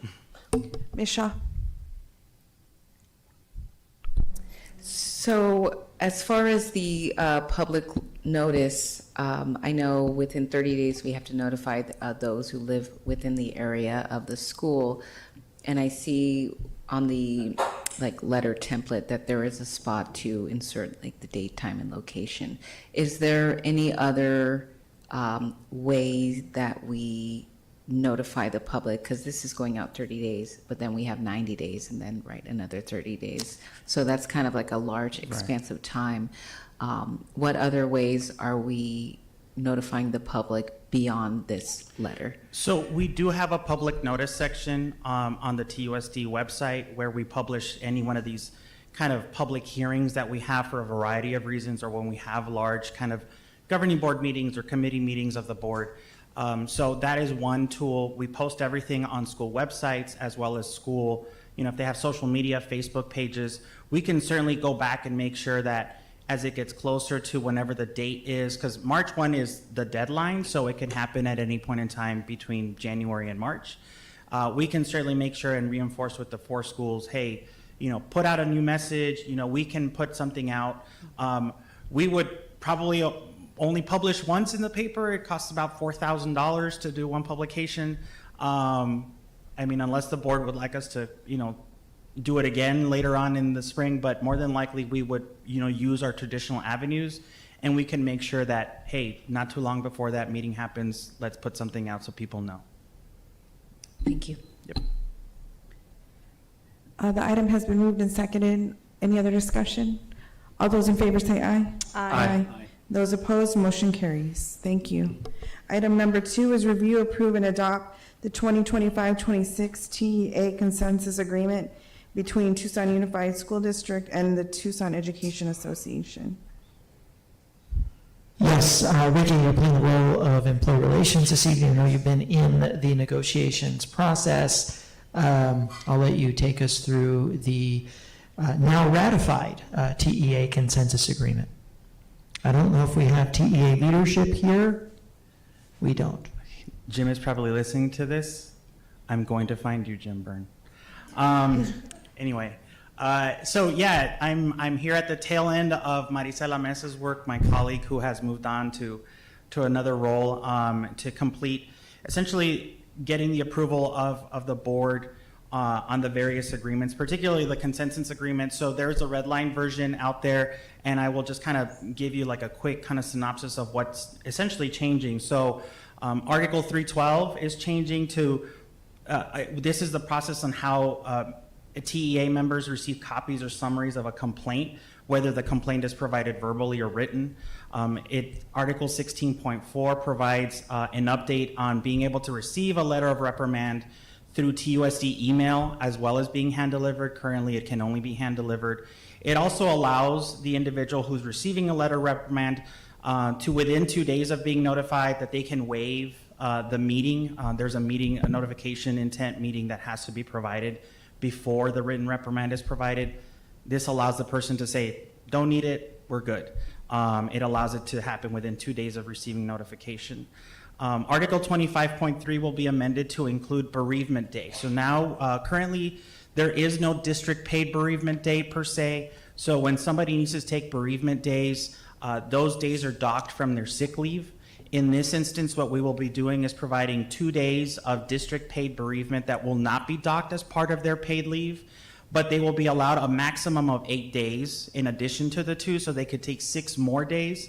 Those 6 days would be docked from their current leave. So we would provide the first 2 days. If they need more than 2 days, they could take any one of their available leave balances to accomplish the rest of their leave. This would be effective as of tomorrow. Right now, this is currently only in TEA consensus, but we would apply it to all bargaining groups because all the bargaining groups have the same language regarding bereavement leave. So we would add these 2 days effective tomorrow for all the bargaining units. Article 29.1, currently coaches are unable to accept positions in 2 overlapping seasons. And so now it would allow them to do it if there are postseason games that happen to overlap with seasons, or if AIA makes scheduling changes that are unforeseen where there has to be an overlap. So this would just allow some leniency for these coaches to be able to have overlapping seasons if that were the case for circumstances out of their control. And then obviously, at the end, you'll see changes to the salary schedule, which I will talk in more detail in a presentation later on this evening. So if there are any other questions, that's the summary of the changes. Any questions? I'll move the item. I'll second. The item has been moved by Ms. Luna Rose and seconded by myself. Is there any discussion? All those in favor say aye. Aye. Those opposed, motion carries. Item number 6.3 is review, approve, and adopt the 25-26 TEA white collar and food service agreement between TUSD and TEA. So yes, this is same thing, white collar agreement approved by the TEA membership. And before I forget, so thank you to TEA. I know this was a long process for us to work with the team, the bargaining team at TEA to put this together. This incorporates the same pieces with the exception of the coaches that were included in the consensus. So the reprimand notification component, the bereavement leave is in there. So everything else remains consistent. But the only exception are the coaches, because coaches' stipends are specifically addressed in the consensus agreement and not in the white collar food service agreement. And then updates, there are no updates to the salary schedule in this one as there are no changes. Any questions? Governing board members, any questions? Move the item. I'll second. The item has been moved by Dr. Shaw and seconded by Ms. Luna Rose. All those in favor say aye. Aye. Aye. Those opposed, motion carries. Next is item 6.3? Four. Review and approve the memorandum of agreement with Eli for principal enrollment stipends for 25-26 school year with the authorization for the chief financial officer to execute said agreement. So this, with Eli, the only addition, in addition to the bereavement component that we've added to the others, is this creates enrollment stipends for principals. I'll talk through these a little bit more in depth in my compensation presentation, but I'll summarize it here so that if there are questions specific to this, we can address them now. But it creates enrollment stipends for principals based on their enrollment changes between the 100th day of last school year, which was in January, to the 40th day of this school year, which was in late September. Schools with less than 500 students who lost students between those two dates would receive no stipends. But schools with at least 500 students would either receive a stipend, and if they have less than 500 students, if they grew, we provide a stipend based on a percentage. And the compensation presentation will provide you what those levels are. It details them out. Essentially, we are providing compensation for maintaining the level of enrollment as well as growth for the small schools. And the amounts are going to vary. There are varying amounts for alternative schools, for Tucson High, and for Tuva as well. This is a one-year MOA, so this is not incorporated directly in the Eli agreement. If we want to renew it, that would be a negotiating item for the 26-27 school year. Questions, governing board members? Do I hear a motion to approve? I'll move the item. I'll second. The item has been moved by Dr. Shaw and seconded by Ms. Luna Rose. All those in favor say aye. Aye. Those opposed, motion carries. Item number 6.5 is review and approve the MOA with TEA consensus agreement for white collar and food service employees, professional development reimbursement for 25-26 school year. So this item is actually creating a professional, there he is. I found you. Let me finish and I'll let you come in here. So this creates a professional development fund for our white collar food service folks in the TA white collar food service agreement, up to a maximum of $30,000. It would not have a carryover provision. In the past, the fund has been completely depleted, so I have no concerns that there will be unused money. And the agreement is that employee relations and TEA would determine what criteria would be used and logistically how it would be implemented for individuals to access this $30,000 professional development fund, but it sets that aside specifically for white collar and food service employees. Questions, governing board members? Move the item. I'll second. The item has been moved by Dr. Shaw and seconded by Ms. Luna Rose. All those in favor say aye. Aye. Aye. Those opposed, motion carries. So I will give Mr. Byrne a minute here. Thank you. My apologies. I was listening and trying to time it up to race on over here. So I want to start with an appreciation to our TEA membership in terms of staying diligent and patient as we negotiated a different set of circumstances than has been presented to this district over the last several years. So we had to have some hard conversations and figure some things out. But everybody hung in there. Some frustrations were shared, but we held together, and we didn't also want to risk the $45 million per year over the next several years in the override, so that we could wrap these negotiations, but also get the money and funding that our staff and our students deserve for these schools.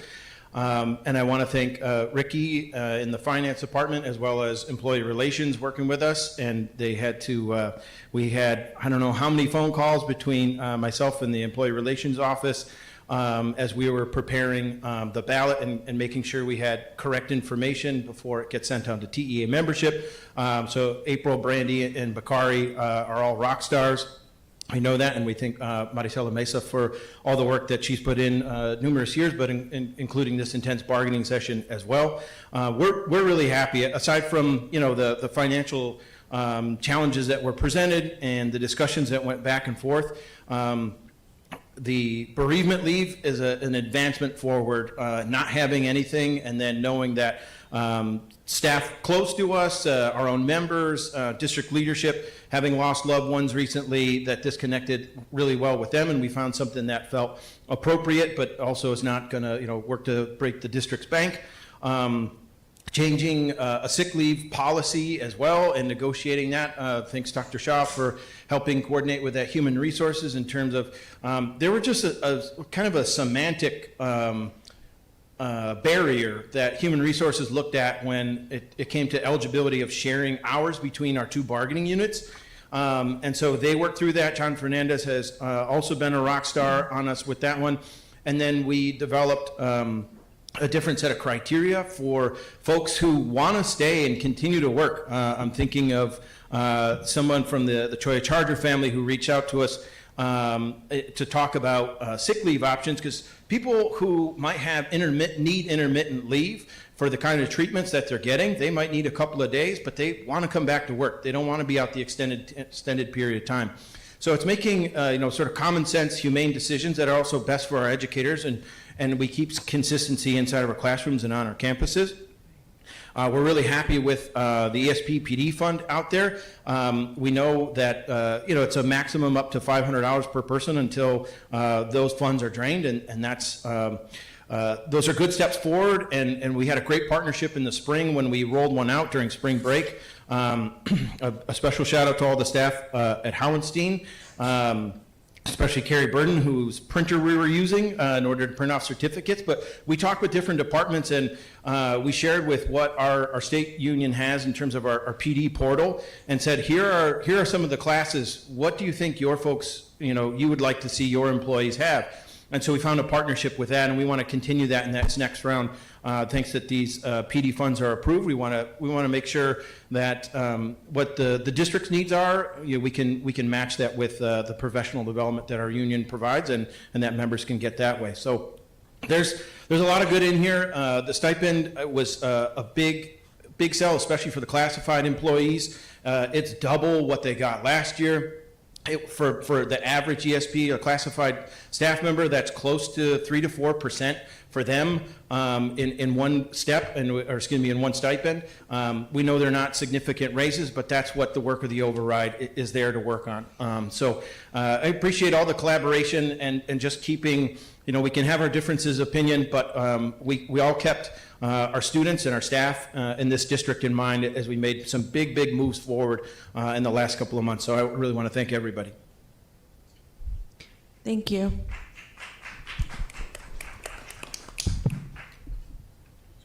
We're not going to let Jim off the hook that easy. I think he was here earlier, but I want to take this opportunity to really publicly thank Jim and his leadership for the override campaign. He's not going to say it, but there was a lot of pressure on Mr. Byrne, from the campaign committee, the general public, the workforce, and you really rose to the occasion. You got folks out there, you got folks mobilized, you really answered the call, and we really appreciate that effort. And I believe that it was that effort that directly contributed to this tremendous victory for the district. So thank you, and thank you as well for a very long and challenging yet important negotiation season. Appreciate it. Next is review and approve compensation package for Tucson Unified School District employees, 25-26 school year. I'm still here. So compensation proposals. So as Jim had mentioned and alluded to, these are what we all agreed to with the various bargaining groups. So at the top of the list is a $1,200 one-time stipend that will benefit all members of all, well, not all members, but everybody in every bargaining unit. The $1,200 will be paid on the December 12th paychecks. It lists obviously the various classifications. Currently, the eligibility criteria is that they have to be active employees as of August 4th, 2025, and remain active through November 5th, 2025. As long as they meet that criteria, they will be part of the eligibility pool. The stipend is going to be provided regardless of FTE. So a part-time TA and a full-time TA are going to get the exact same $1,200 gross. We did include a few supplemental positions that are very pivotal across the district. So our crossing guards will be incorporated into this. Our elementary student support workers, our elementary school monitors, and our principal mentors. They will be incorporated into this $1,200 stipend. The only exclusions essentially are anybody who's in any other supplemental position. So like, let's say you are a coach, a soccer coach at a high school, and that's all you do not benefit from the $1,200 stipend. You have to be in an actual position or one of these supplemental positions, and that really would be it. Substitute teachers, which I will talk about in a next slide, have a different set of eligibility criteria that is specifically for them, but they will also be eligible for $1,200. So for substitutes, it is also a one-time stipend up to $1,200 in two separate amounts. There'll be a $600 amount for the fall and a $600 amount for the spring. What we agreed to was workday requirements for each level. So if a substitute works between 45 and 69 full days each semester, they get $300. If they work 70 days or more, they get $600. So if they work 2 semesters at 70 days each, they'll be able to get $1,200 in a year. The full day is defined as bell to bell. So they have to be there from the beginning of the day to the end of the day. Half day is defined exactly the way it is for every substitute, which is 4 hours. If they work 5 hours, they will be credited for the full day. That's generally how it's been working. So potentially 2 half days could equal 1 full day, depending on the substitute. We would do that, human resources and payroll would work on that calculation to determine the eligibility. But the first payment would come February 6th and the second payment would come June 26th. That would allow us sufficient time to get every single day of the fall semester and every single day of the spring semester captured before we reconcile all those days and provide everybody the exact amount of money that we owe them. So that is substitutes. With TEA consensus, so the agreed upon amount would be to increase the supplemental base pay currently that is mostly funded out of classroom site fund to by $1,000. So this would take the current supplemental base pay from $9,600 to $10,600. This would apply to all members of the TDRA salary schedule and all of our ex-ed teachers. The classroom site fund would pay for the vast majority, M&O teachers, and 50% of DSEC funded teachers. All other funds, Title I, IDEA, for example, they would absorb the increase within their existing funding sources for those individuals that are part of those salary schedules. In addition, the related service providers, occupational therapists, physical therapists, speech pathologists, orientation and mobility specialists, as well as our licensed clinical social workers would receive a $3,000 increase to the salary schedule. So they would all remain on the same step. We are just increasing every step by $3,000. So essentially these individuals would receive a $3,000 raise for every one of those people who are listed here. All payments will be retroactive to the start of the current contract year. but the retro payment and the increase will be spread over the remaining paychecks as of December the 12th. So originally we had committed to paying these in February. We're not going to be able to pay these December the 12th, but we're going to take that $3,000, for example, and spread it from December 12th through the end of their contract year. So their net pay for the remaining paychecks will be a little bit chunkier just for this school year. And then next school year, obviously, it will be spread out over the entire school year, and it'll even out at that point. So we just want to make sure that we point that out. But December 12th, we will make the increase to the supplemental and the related service provider dollars available to everybody who's eligible. Principal stipends. So these are enrollment stipends for eligible principals whose enrollment changed between the 100th day of last school year, as I mentioned, and the 40th day of this school year. This one-time payment will also take place December the 12th. So December the 12th, there's a lot of payroll going out. The enrollment is going to be based on 2 criteria. If you have more than 500 students, you receive a flat amount of money, and it starts at $1,000. If you have less than 500 students, you receive an amount of money based on the percentage of your increase from that 100th to that 40th. There are 3 exceptions. The Tucson High principal will receive a $15,000 stipend. And this is part of a larger recruitment process for the Tucson High principal that will continue into the future. The principal at Project More and TAP is the same person, so we are combining the enrollments for those 2 alternative sites and to create one count for eligibility. And the principal of Tuva will receive 50% of the amount that that person would have otherwise received if they were in a brick and mortar school. So that was agreed upon with Eli. This, the chart will be at the end to present to you, but the financial impact is this one. All in, just about $12.7 million in compensation is going out to all employees across the district. About $7.9 million of that will come from M&O alone, which includes DSEG. So these dollars will definitely be, they're worth about 4% of our operating budget. The $1,200 stipends excluding substitutes, here you have the breakdown on how this is going to happen. Obviously, this is more expensive than providing just a step because the stipend is irrespective of their FTE. So as I mentioned before, a full-time person and a part-time person are getting the exact same $1,200, whereas if this were a step, it would be prorated by however many hours they work. All in, just this amount would be $9 million for the stipend across all funds. The supplemental base, the vast majority of the supplemental base is paid by Classroom Site Fund. This year, we agreed with TEA to take 50% of the increase for teachers funded by DSEG and move it into Classroom Site Fund. So the $1,000 supplemental base for teachers that are DSEG funded will be split between Classroom Site and DSEG. All of the other sources will pick up their own amounts, but Classroom Site Fund will continue to pick up the majority. The $3,000 related service providers, you can see a breakdown. This is about $327,000, mostly coming from M&O for all of the various positions that you have listed here. I will mention that speech language pathologist includes both the remote and the hybrid SLPs. There was no exception made for those individuals. And for the social workers, it is only licensed clinical social workers that are going to be eligible for the $3,000.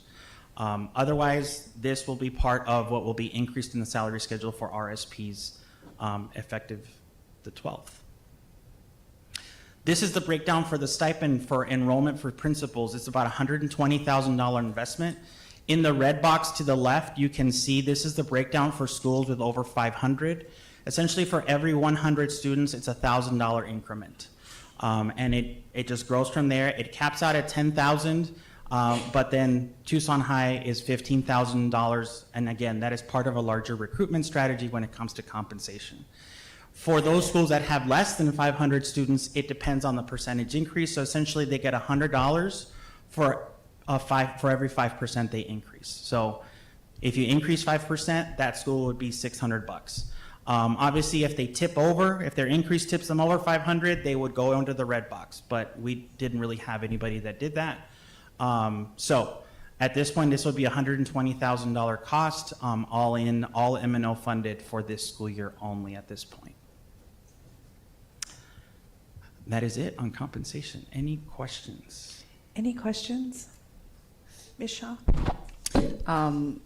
Thank you for your presentation. So the stipend for Project More and TAP, that is for, I assume, the under 500 stipend amount? Yes. Okay. Yeah. Thank you. Any other questions? Yes, Ms. Luna Rose. I was going to say, I move the item. I'll second. The item has been moved by Ms. Luna Rose and seconded by Dr. Shaw. Any other discussion? I'll say, Professor Ekstrom, thank you for all this work, and Jim, thank you for all your work negotiating this, and all the unions for everything. While we want to, love to give a step, this is going to make a huge difference, especially coming right before the holidays next month. I think this will help our families a lot in terms of making sure they can give their families what they want for the holidays, and really help celebrate this winter break coming up. So thank you for all this work going into this, and I'm glad that we can do this for our employees and use up the carry forward that we have from the pandemic times that we were able to keep to be able to do something really solid for our employees and their families. Any other discussion? All those in favor say aye. Aye.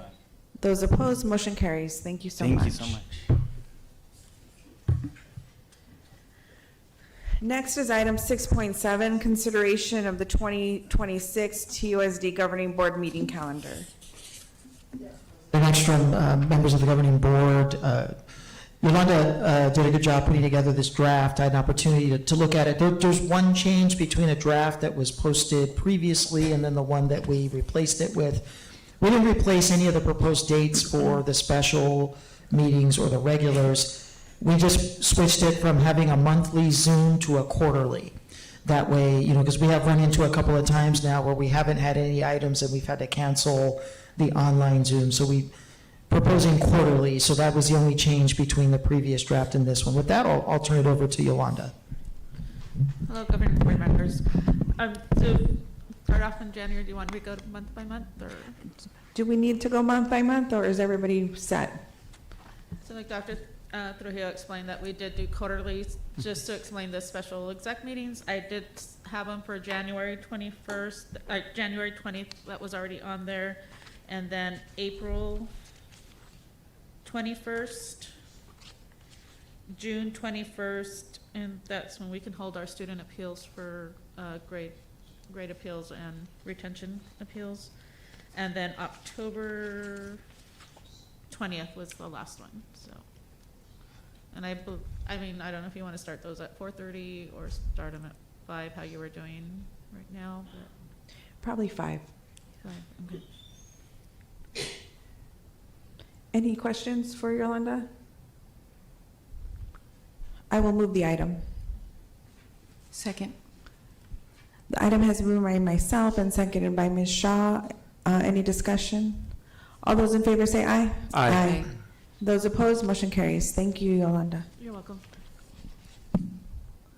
Next is item 7.1, review and approval of the Budget Advisory Committee recommendation for Title I centralization and resource deployment for the 26-27 school year. Yes, governing board members, I know we had a discussion. Well, one of your charges for the Budget Advisory Committee was to have them really review the feasibility or the practicality of centralizing Title I budgets in the face of sweeping cuts or leaving them at the campus. And tonight, we have the recommendation. I'll turn it over to Mr. Hernandez. Yeah, so this is one of the committees under my umbrella, as has been mentioned. So I'm here representing both Ms. Pacheco Taylor, the vice chair, Montserrat Caballero, the chair of the committee, who unfortunately could not be here today, but I will articulate as best as possible their recommendation. So as Dr. Trujillo mentioned, we presented a recommendation to the Budget Advisory Committee to talk to them about creating more of a centralization of Title I dollars in order to create better use of the resources so that we can create a larger benefit across the district. Knowing that there's a potential of losing up to 30% of Title I next year if the federal budget, if and when that comes to pass, actually comes to pass with some level of cuts. We know that a cut will come. We unfortunately just don't know what it is, and we're trying to be preemptive about it. So we presented this feedback to the Budget Advisory Committee. Their recommendation ultimately came that they want the district to continue the current structure of providing Title I dollars to our schools. So, so right now we have a recommended number of set-asides that we have to set aside, and then we provide the majority of the dollars. About 70% of our Title I goes back out to schools, and that is now using the October 1 count for free and reduced price lunch kids. And so we will continue to use that recommendation. They want schools to continue to maintain autonomy. So they maintain that autonomy by providing what they're going to use their Title I dollars for with their integrated action plan. We've got a cohort of amazing Title I coordinators who work with them all year long to make sure that their Title I is aligned to what's actually happening at school.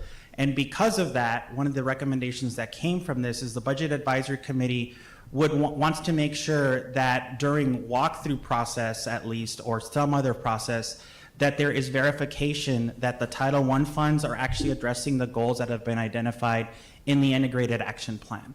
So they are recommending that there be a little bit more concrete evidence and in alignment in terms of spending to planning. Right now, there is some of that taking place, but it's not necessarily something that is specifically looked for when it comes to, your plan says you're doing X, show me that X is happening. They're recommending that a little bit more evidence is taking place, but otherwise, the process would remain the same. So if and when cuts do take place, those cuts would be passed on to schools depending on their allocations from that point on. Dr. Trujillo? Been very clear with principals, okay, and we're going to continue to be clear. This recommendation, we'll support that, if it's the board's will, but what our expectation is that they are creating the structures and the opportunities for parents, site council members, and staff members to be a part of the budget process, especially when they're making cuts. There should be no circumstance where an employee or a parent or a site council member has no idea that something was cut out of title and they're up in front of us at a call to the audience. So the principal is going to own this. So we're going to stay, if the recommendation is we're going to keep the site budgets there, it is now on that site administration to make sure that they're involving the community, especially in those challenging times where you're looking at cutting a budget. And pretty much it's going to happen. It's just, it's to what degree is it going to happen? So I think we can safely predict that. Yeah. And to build on Dr. Trujillo's point, it is a requirement of Title I that there is community, parent, staff involvement in the budget planning process. And so a lot of our principals take the opportunity to use their school councils as a vehicle for doing that, since they've got parent, community, and teacher representation on there. It doesn't have to be that way, but it tends to be the most effective way for a lot of schools to be able to get that work together. But it is an absolute requirement to have that work done both as you build and as you cut. So, any other questions? Any other questions? Yes, Ms. Luna Rose. Thank you, Ms. Ekstrom. So as the liaison to this committee, they had several discussions over a few meetings on this issue, and I think Mr. Hernandez was very clear in those meetings of what this would entail. So this is the recommendation, and I not. They had considerable discussion, so I don't see the BAC rolling back on this particular point. Yeah, they were unanimous on this. Dr. Shaw? Thank you. Can you speak to more about what the rationale was and why they made that recommendation? They wanted to make sure that each school site had their autonomy. They were very concerned about autonomy, and we do have a principal on the committee, and not that she said she was speaking for all her colleagues, but she felt that they would probably all feel the same way. So it really was down to autonomy, despite the fact that Mr. Hernandez was also laying out X, Y, and Z. So, like I said, they were unanimous in their vote, and hoping that we'll receive the recommendation. Dr. Shaw? So besides the principal's preference for autonomy, one of the goals of the Budget Advisory Committee actually look at evidence and say, like, is there evidence behind this recommendation versus that? Is there ways to do this in a way that's going to be cost effective and actually meet the needs of our students? Was that addressed, or was it more of a preference when the BAC looked at this issue? I did provide evidence of what a framework for rollout would look like in terms of trying to maximize dollars across the district, right? In order to try to say, we're going to change the split a little bit more to be less school heavy. I provided them samples of school districts that use that. With the exception of Sunnyside, the next 4 top Title I school districts, it's less than a 60% going to school. So schools still get the majority of it, between 55 and 60, but not to the level that we provide. In the Sunnyside school district, there is about a 70-30 split, but my understanding from talking to their CFO is that their Title I office is prescriptive as to what they should be using. So they are actually told, you will spend on X or fulfill these positions. So that information was provided in terms of trying to say, we're trying to create, kind of spread the wealth, mostly because we've got schools, I'll use like Choya High School gets about $600,000, and on the other side, you've got like a Borman that gets about $20,000 to $30,000. And if a Borman has to cut 30% versus a Choya High School, I mean, the effectiveness of the program at Borman is going to be less impactful than it would be at Choya. So the issue becomes, how do we make sure that we kind of even the playing field? But as Ms. Luna Rose mentioned, the message was the autonomy piece. In addition to the cookie cutter piece, they felt that standardization or taking a cookie cutter approach across the entire district was something that they felt would not be a positive for the schools. And so ultimately they went with this recommendation. Any other comments or questions? Ms. Shaw. Thanks for the presentation. With what you just said, I assume the higher allocation to like a high school like Choya compared to Borman is that they have a higher enrollment? Yes, and a higher percentage. So it's not even based on enrollment, it's the percentage of your total population that is eligible for free and reduced price lunch. So enrollment obviously has a little bit to do with it, but we're taking a look at percentages and then providing per pupil allocations. Schools that have more than 75% of their population eligible for free and reduced lunch, we have to guarantee an allocation to them. So like Choya High School is among those, as well as other small schools. Grijalva, for example, is not a very large elementary school, but they have in the 80%. So we have to guarantee them first before we take care of everybody else. The issue that we're having is that 87 of 88 schools in TUSD are all Title I. The only school that is not Title I is University High, and that's just the fact that they are not within the 40% threshold.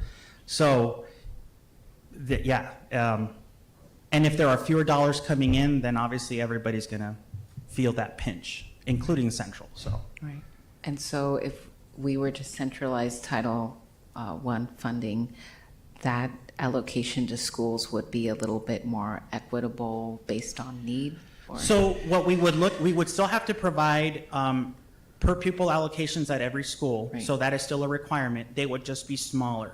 What we would focus on is what are the goals of the district? What should we be focusing on, right? So if there's a request from the governing board specifically to increase the amount of students who are becoming more proficient in ELA or in math, then should we be funding more interventionist or other types of similar positions using Title I dollars across the entire district, because not every school has that priority. But we can provide dollars to those schools to do other things, right? Parent involvement activities, supplementary texts and supplies, things that don't involve people, because the moment that you're a small school and you hire a person, you literally wipe away all your Title I. Right. Thank you. Any other comments or questions? I will move the item. I'll second. The item has been moved by myself and seconded by Ms. Luna Rose. All those in favor say aye. Aye. Aye. Those opposed, motion carries. Thank you. Thank you. Next is item 7.2, review and approval of the Aspire Substance Misuse and Abuse Program Implementation Plan.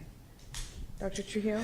Yeah, it's been a moment, President Ekstrom, members of the governing board, since we were awarded over almost actually $8 million in settlement funds from the Jewel litigation. And one of the major commitments for that award was that the district was going to really do its shopping and it was going to adopt a curriculum to address the phenomenon of substance abuse and misuse among our youth here in TUSD. We finally, I'm excited, are at that step where we're now asking for your approval of the Aspire program. And here to kind of walk us through the process, we have our Director for Student Relations, Anna Warmbrand. And I just have one also request, Anna, as you go through this, when we're reviewing the financials, let's make sure we differentiate between what's a one-time cost to get the product in and then what's going to be recurring in terms of training and PD and all that. Thank you. Good evening, President Ekstrom, Board Clerk Mr. Dr. Ravi Shah, esteemed school board members, Dr. Trujillo, and Head Legal Counsel, Mr. Ross. Good evening. We are here as part of the Aspire program, and the Aspire program and initiative has now moved under Student Relations, and that's why you're hearing from me tonight. And of course, you know, I never come alone these days. So I do have the Aspire team with us this evening as well as Student Relations leadership. We have Noel Vaya, who's our project manager, Diana Duran, who is our program coordinator. We also have our program coordinator for character development, BJ Medson, and our restorative practice and PBIS program coordinator, our compliance liaison, Nani Shipini, and Andrea Martinez is in charge of our PBIS. We have all of our community health workers here as well tonight. We have Carmen Garza, we have Myra Rodriguez, we have Melanie Ramirez, and of course, Mr. Adrian Marquez. And we have two more folks that should be coming on board to help our kids soon enough.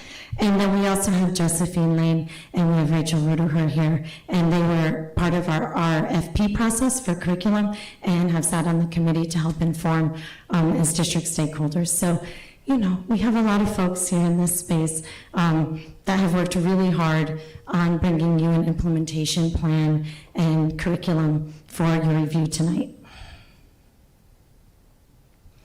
So we'll give you some facts. I know that you did hear from both Noel and Diana at the end of last year. Well, things have changed. We've helped a lot more kids this first quarter here. So currently, I just named off who our staffing is, and you'll see them right here behind me. We also have program specialist Jonathan Moore, Eddie Villalobos, and Raquel Garcia. And you know Eddie and Raquel from when we've seen you last, but Jonathan is new to the team. This, our first focus, once this Aspire program and initiative came into student relations, was that we worked with our high-risk students. Those are the kids that had 10 or more suspensions for violations of substance abuse and misuse. We had 180 students on the initial list.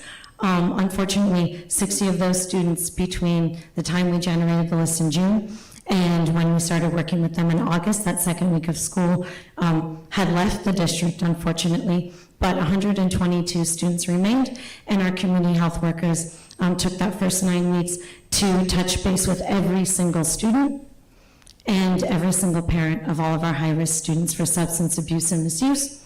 We have 23 students referred and linked to substance intervention services at this time, and if you remember, we had 11 for the spring of last year, so we've more than doubled in the first 9 weeks. We have had Red Ribbon Month, which I'll show you in a moment, but we had 93 outreach presentations and events this year with a little under 10,000 students and over 1,000 adults receiving prevention information and resources. And we've trained 362 internal staff. Red Ribbon Month was a labor of love for Noel and Diana really took the lead in this space with their CHWs.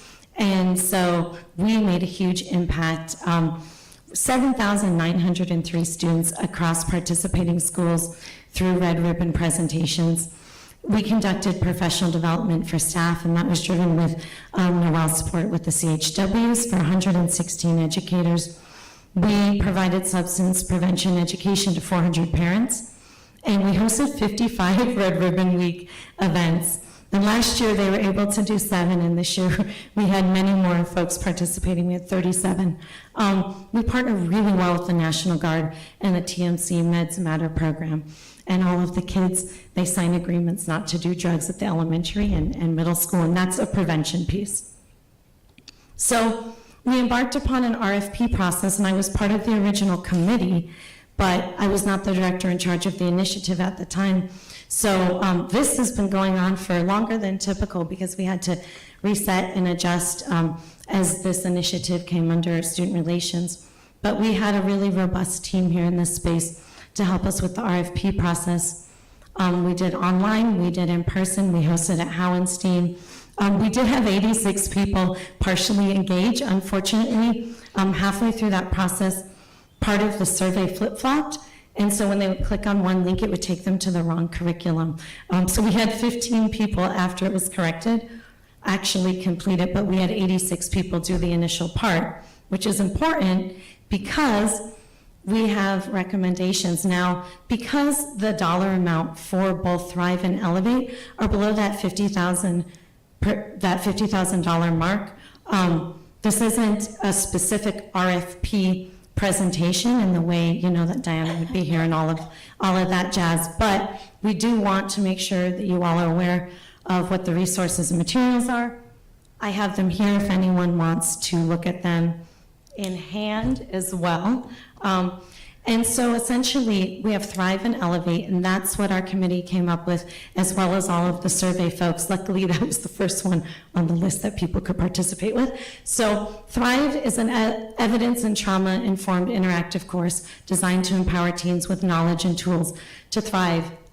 Get it? Thrive in today's culture. So essentially, it's a workbook that takes kids through an internal self-reflection process and helps them develop internally the skills that they need to either A, stop using, or B, really get the resources they need and work on that journey to eventually be clean and sober, and definitely not have any more violations in school. So this is a self-paced but guided through a certified professional, and I'll get to who those folks might be in a moment. This is a curriculum that in it supplements our standard curriculum. So Elevate is more of a tier 3 space curriculum, which takes you through a certain amount of courses. It's 6 hours total. You can do it online or in person, and both of these are available online or in person. And it's for those high-risk learners who have had 10 or more violations. So this would supplement in the tier 3 space, and this Thrive would supplement in a tier 2 space primarily. There are 9 40-minute lessons, but again, as kids dive into their own self-reflection and guidance as to how to change their behaviors, those could take longer or shorter depending on the student. We are going to continue with Character Strong, which is already been approved as a core curriculum for behavior management and education. They actually just launched a whole suite of lessons that range between 6 to 10 lessons, depending on the grade level, for substance abuse and misuse. And so, since we already have folks trained and we're utilizing this district-wide, this will continue to be our core curriculum, and Thrive and Elevate will be our supplement. When we look at the implementation plan, what we're looking at is prevention through Character Strong district-wide. And we're looking at requests for professional development, parent nights, and really a lot of education pieces to prevent kids from starting drugs. And that would be from kinder all the way through 12th grade, and even preschool programming. And BJ already trains counselors, MTSS coordinators. We train admin on Character Strong already, so we have established training systems. And so we'll look at that in the tier 1 space. You're going to see me talk about Aspire Champions. I'm going to show you who those folks are in a minute. That's ongoing year-round. For tier 2, we're going to be looking at more specialized resources for tier 2, and that'll be our supplemental curriculum that I just shared. But we're also going to ask our qualified professionals, and I've worked with Richard Sanchez in this space to really identify counselors as our primary qualified professional to work with our tier 2 learners with our supplemental curriculum. And they're going to be Aspire Champions. When we look at tier 3, we'll continue through the department with our community health workers to work in that tier 3 space, and we'll be utilizing Elevate. Okay, so we are considering stipends, ladies and gentlemen. We know that our counselors do so much work for us. The scope of what they cover is phenomenal. And so it's really important if we're gonna have an ask, even though, yeah, they absolutely work with the kids in the substance misuse and abuse space, but if we're gonna be very specific about the number of kids that we're gonna be working with, having a specific caseload, utilizing and training on a standardized curriculum, then we want to be able to provide for them, and we're able to do that. And when we looked at costs in the RFP process, so many of these vendors came to us and said, you know what, if you pay us $50,000, $70,000, $90,000, then we'll have our trainers come in and we'll work in the schools and we'll do it for you. And that's just not the way that student relations thinks. That's not the way Richard Sanchez and I think. We want to provide for the people that are right now in our schools who know and love our kids to be able to provide the resources. They are the most qualified professionals. They are out of all of our schools, and they do so much work for us.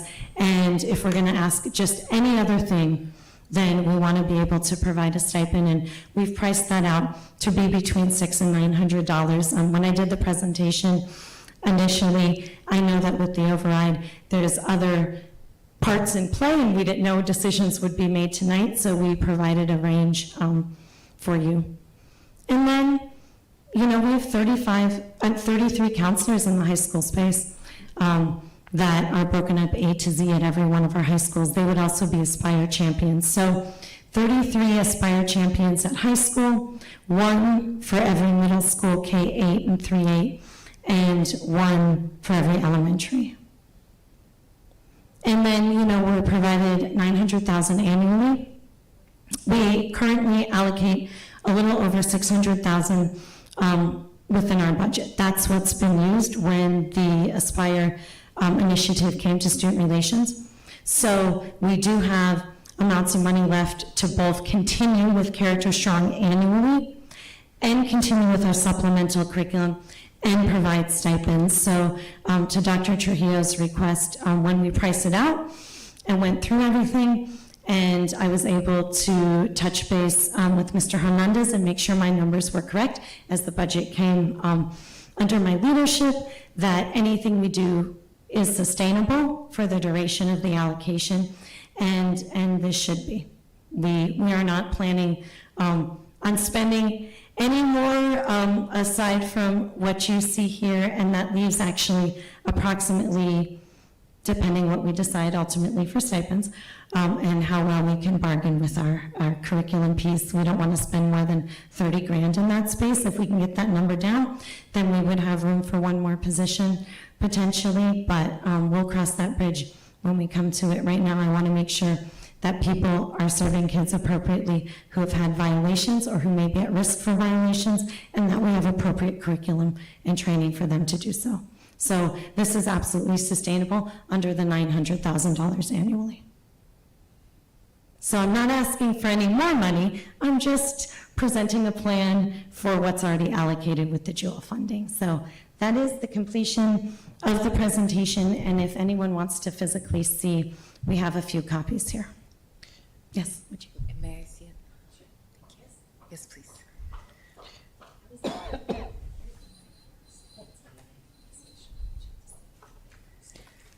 Any questions for Ms. Warmbrand? Yes, Ms. Shaw. Thank you for your presentation. And so this curriculum has not been implemented yet. I see that we've reached almost 8,000 students. Can you let us know how this new curriculum compares to what we've done with these 8,000 almost students? So there has been a gap in programming for substance misuse and abuse. A few years ago, when I began in the district, there was classes that were provided by social workers that reported to Dr. Salmon under XED. And before we changed the code of conduct, those classes were required And if they didn't do them, then their suspension was extended. So they could shorten their suspension by engaging in the classes. The curriculum was very short in length and duration. It was definitely a curriculum that was developed so that kids had a lot of touch points in the space, but it was not comprehensive in the way that Thrive or Elevate is, in that you have a duration of lessons that the kids are going to be expected to engage in after their violations, and it doesn't replace a suspension. They'll still receive their consequence, and then they'll also receive support, and because we can do this both in person and online. So it's much more robust than what we previously had, and data showed that that particular model hadn't worked, for lack of a better word, in all respect, to the social workers. We meet with them often, and they even said, Anna, if we can help be in this space to help implement this, we're here for it because we want to try something new. We did meet with them, of course, before this process started to make sure that this is a collective whole group effort, right? Getting kids off drugs can't just be one department. It's got to be a whole community. So yes, this is definitely different than what the district has previously had. It's much more robust and much more student directed and expected. And because in working with Mr. Sanchez to have our counselors in that space, we're going to have someone at every school site versus the regional social workers who had to schedule in these sessions and drive to the school, and then they would do the sessions, and then they would follow up as best as they could, but they're not there every single day for the kid to know they have a person. Okay, thank you for clarifying that. So we're not exploring the shortening of a suspension if a student participates in this program? No, not at this time. That's not a part of this implementation plan. Now, if the board would like that explored, then that would be something we would take to the District Behavior Management Committee, and then you would see that on the other side of the Student Relations House potentially when I would come with revisions in the end of the year. Thank you. Dr. Shaw? A question and then a comment. With that same topic, don't we have a lot of abeyance opportunities in the Code of Conduct? So if a student has a violation, there could be abeyance contracts put in place, and we don't need to really change our Code of Conduct, but this could be part of that the principals can implement. Correct, and we have supplemental resource programming as part of a supplemental consequence. And you'll see, at some point, I'm trying to get all my MOU shenanigans organized as well, but you'll see a lot of community partners stepping into this space as well. And those are also folks that land under that supplemental consequence in the Code of Conduct. We worked with the Synergy team this year to expand principals' ability to add things to the abeyance contract so that they can add things in like counseling and resources with the community health worker. Like, you have to do this, or you will be participating with your school counselor in Thrive or Elevate. We actually have that coded now in our Synergy system, and we're able to start producing data so that we can show how many kids were referred to Aspire, how many were referred to outside agencies for resource, and then in addition, match through our internal systems that our CHW enter what that caseload looks like, what the parent contact looks like, and then if they're on the abeyance, that's added in, and that goes into the CHW system as well. So I don't have data for you yet as we're building out the back end, but the next time we come, we should be able to start giving you some preliminary numbers of usage. For sure. So we love utilizing abeyances. It's something we work really hard because that means the kids can come back to school sooner. And this could absolutely be a supplemental curriculum for a supplemental consequence. Mm-hmm. Well, thank you for answering that. And thank you, Ms. Warman, for being here presenting tonight, and for your team for being here late into the evening. I had a chance to meet a lot of you last week and learn a lot about the work that's happening with this program.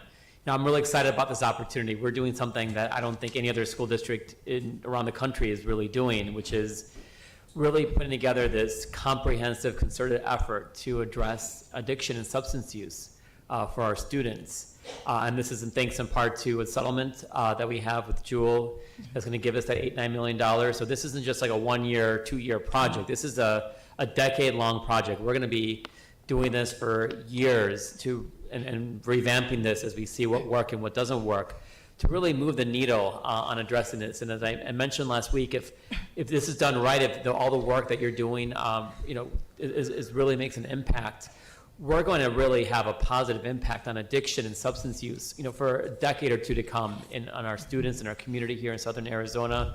So this is huge, and just keep on trudging at this, keep on working at this, keep on figuring out, revamping what is working, what is not. Like evaluate and do the work to make sure it's making a difference. Mm-hmm.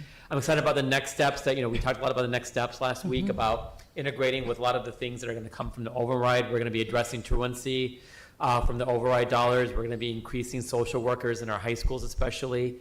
And these are going to be a lot of different programs that we'll be able to integrate with the work that you're doing to not just identify students after they've already been suspended or caught with substances or using substances in our schools, but identifying the students that are using or have mental illness that haven't violated our code of conduct but are not coming to school, or their grades are slipping, or something else is going on, that we can use all these resources that we have to identify students before they break our code of conduct mm-hmm. and then get suspended, so that we can link them with these programs, link them with mental health resources, link them with substance abuse resources, and hopefully move the needle on so many of our students that are struggling and suffering in silence in many cases that we don't even know about, but we know that they're not coming to school, their grades are slipping, or something else is going on, and this is going to make a huge difference. So keep working at this. I look forward to more information coming in the years to come as we're trying to find ways to help our students that are struggling. Thank you. And student relations is nothing if not data-driven. So if we see that the impact isn't as substantial as it needs to be, then we'll come back with a different implementation plan and allocation. We're very nimble in that way because it's most important that the kids are actually getting the help. And we'll do as many presentations, hopefully not too many, as we need, but we hope to see positive data. Any other questions or comments? Ms. Shaw?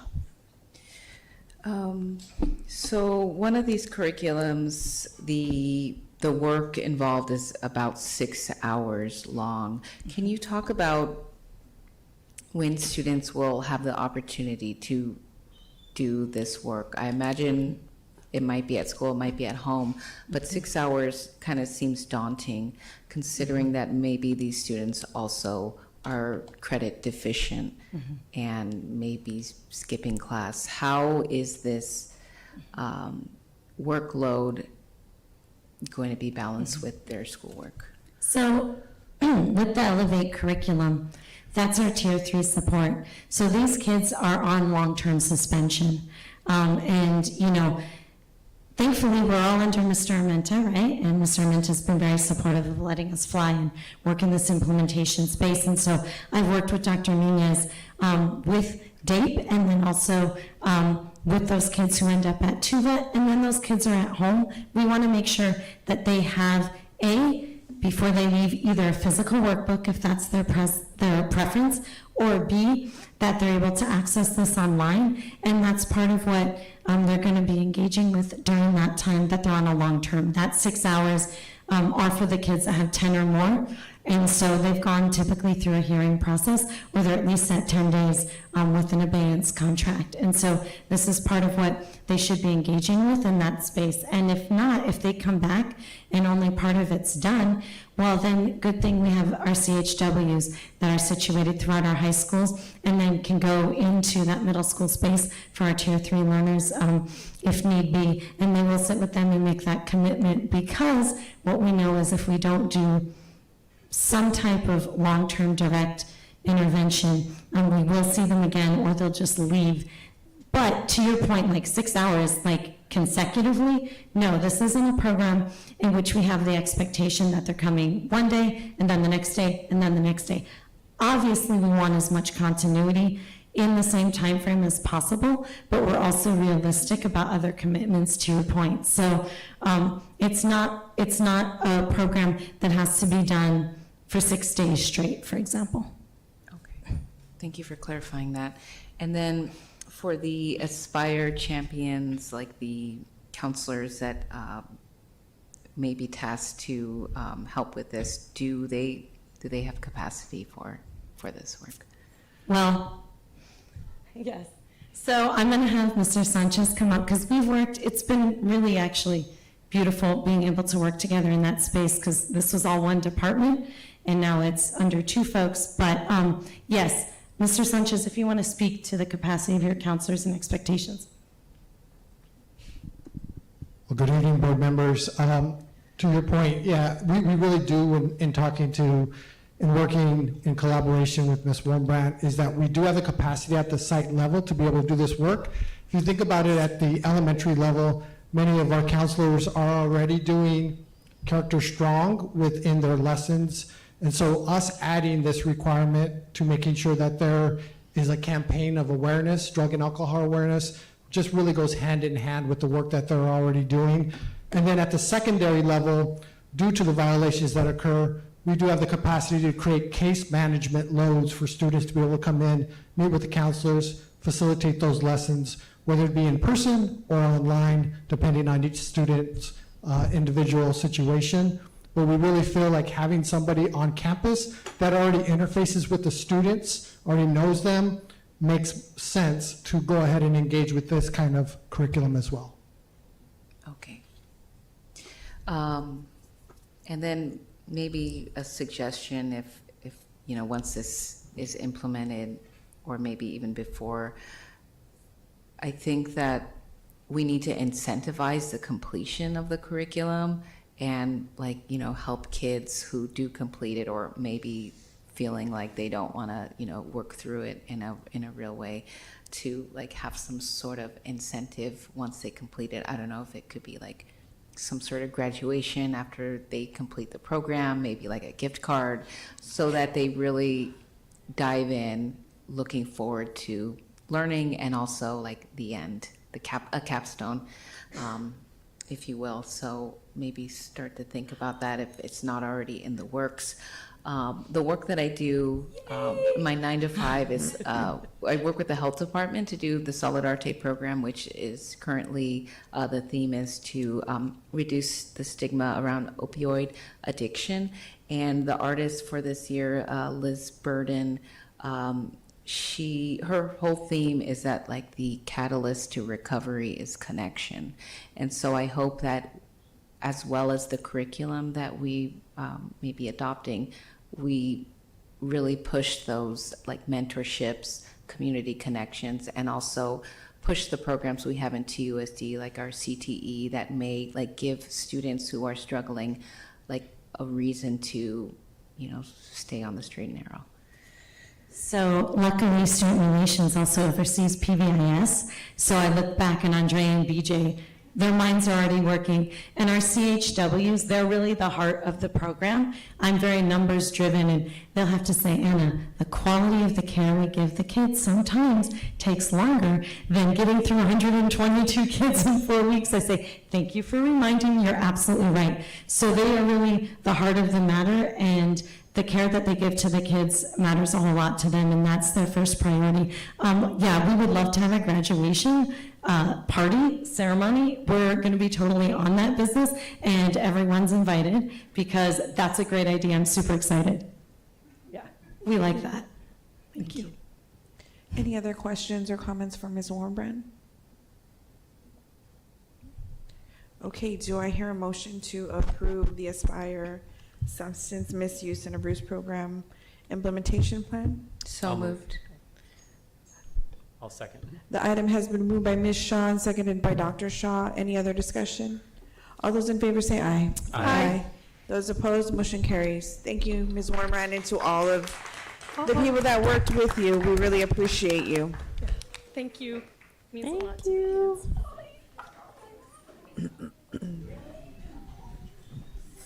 Next is item 7.3, Governing Board Policy Medical Leave Assistance Program, first reading. Yes, President Ekstrom, board members, this item was mentioned a bit early on in the evening, but in our continuing efforts to support our employees when they encounter difficult times, particularly with extended illnesses or they need time off of work, we've drafted a policy here for your consideration that would allow employees to donate sick leave and other types of leave to employees in difficult situations. Mr. John Fernandez, our Chief Human Capital Officer, has really been running point on this. I'll turn it over to him at this point. Good evening, Madam President, members of the board. This is coming to you as a policy. It is not a new program, the Medical Leave Assistance Program. It's basically something that's been embedded in all the agreements that we have with employee groups. So you basically have a program that is in 6 different agreements, and due to the fact that they are negotiated separately in these different agreements, we've run into some of the implementation issues that you've seen or was referenced by Mr. Byrne on behalf of TEA.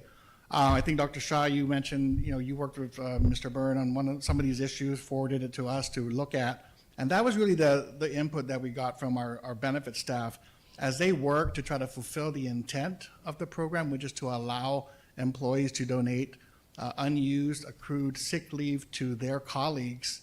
Our team goes back to the agreements and looks at the language, and we recognize that each of these agreements are different, not in the intent, but in some key ways that make it hard for us to implement it uniformly, and in some cases end up having to let an employee know that we might not be able to provide that opportunity to donate or to receive those leaves. So what we're doing today is coming to you to try to basically take this important benefit and put it under a governing board policy so that we can have a uniform, equitable, efficient medical leave assistance program for every TUSD employee, and take care of this issue that we see right now with the fragmented rules, different parameters, and so forth that have made implementation confusing in some situations, but also I think prevents us from really communicating with employees that this is an available benefit, because the last thing sometimes that our team wants to do is say this is available to you, and then you come in and we say, well, not for you, it's not going to work the way we wanted it to because of the agreement that you're under. So this is basically what it is. It takes all those leave agreements, tries to come up with some commonalities and put it into a board policy. Now, just the highlights, beyond being just a centralized district-wide program, the way it works, of course, these are for employees who have prolonged medical conditions. This is really aligned with FMLA in terms of defining what those serious medical conditions are. We're looking for employees who projected to have 4 or more weeks of dealing with a serious condition as verified by a healthcare provider.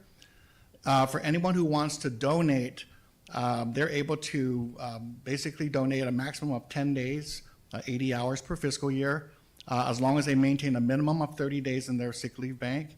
And then from the employees who want to receive donated hours, we're able to establish 40 days as a maximum to be able to receive donated leave per fiscal year.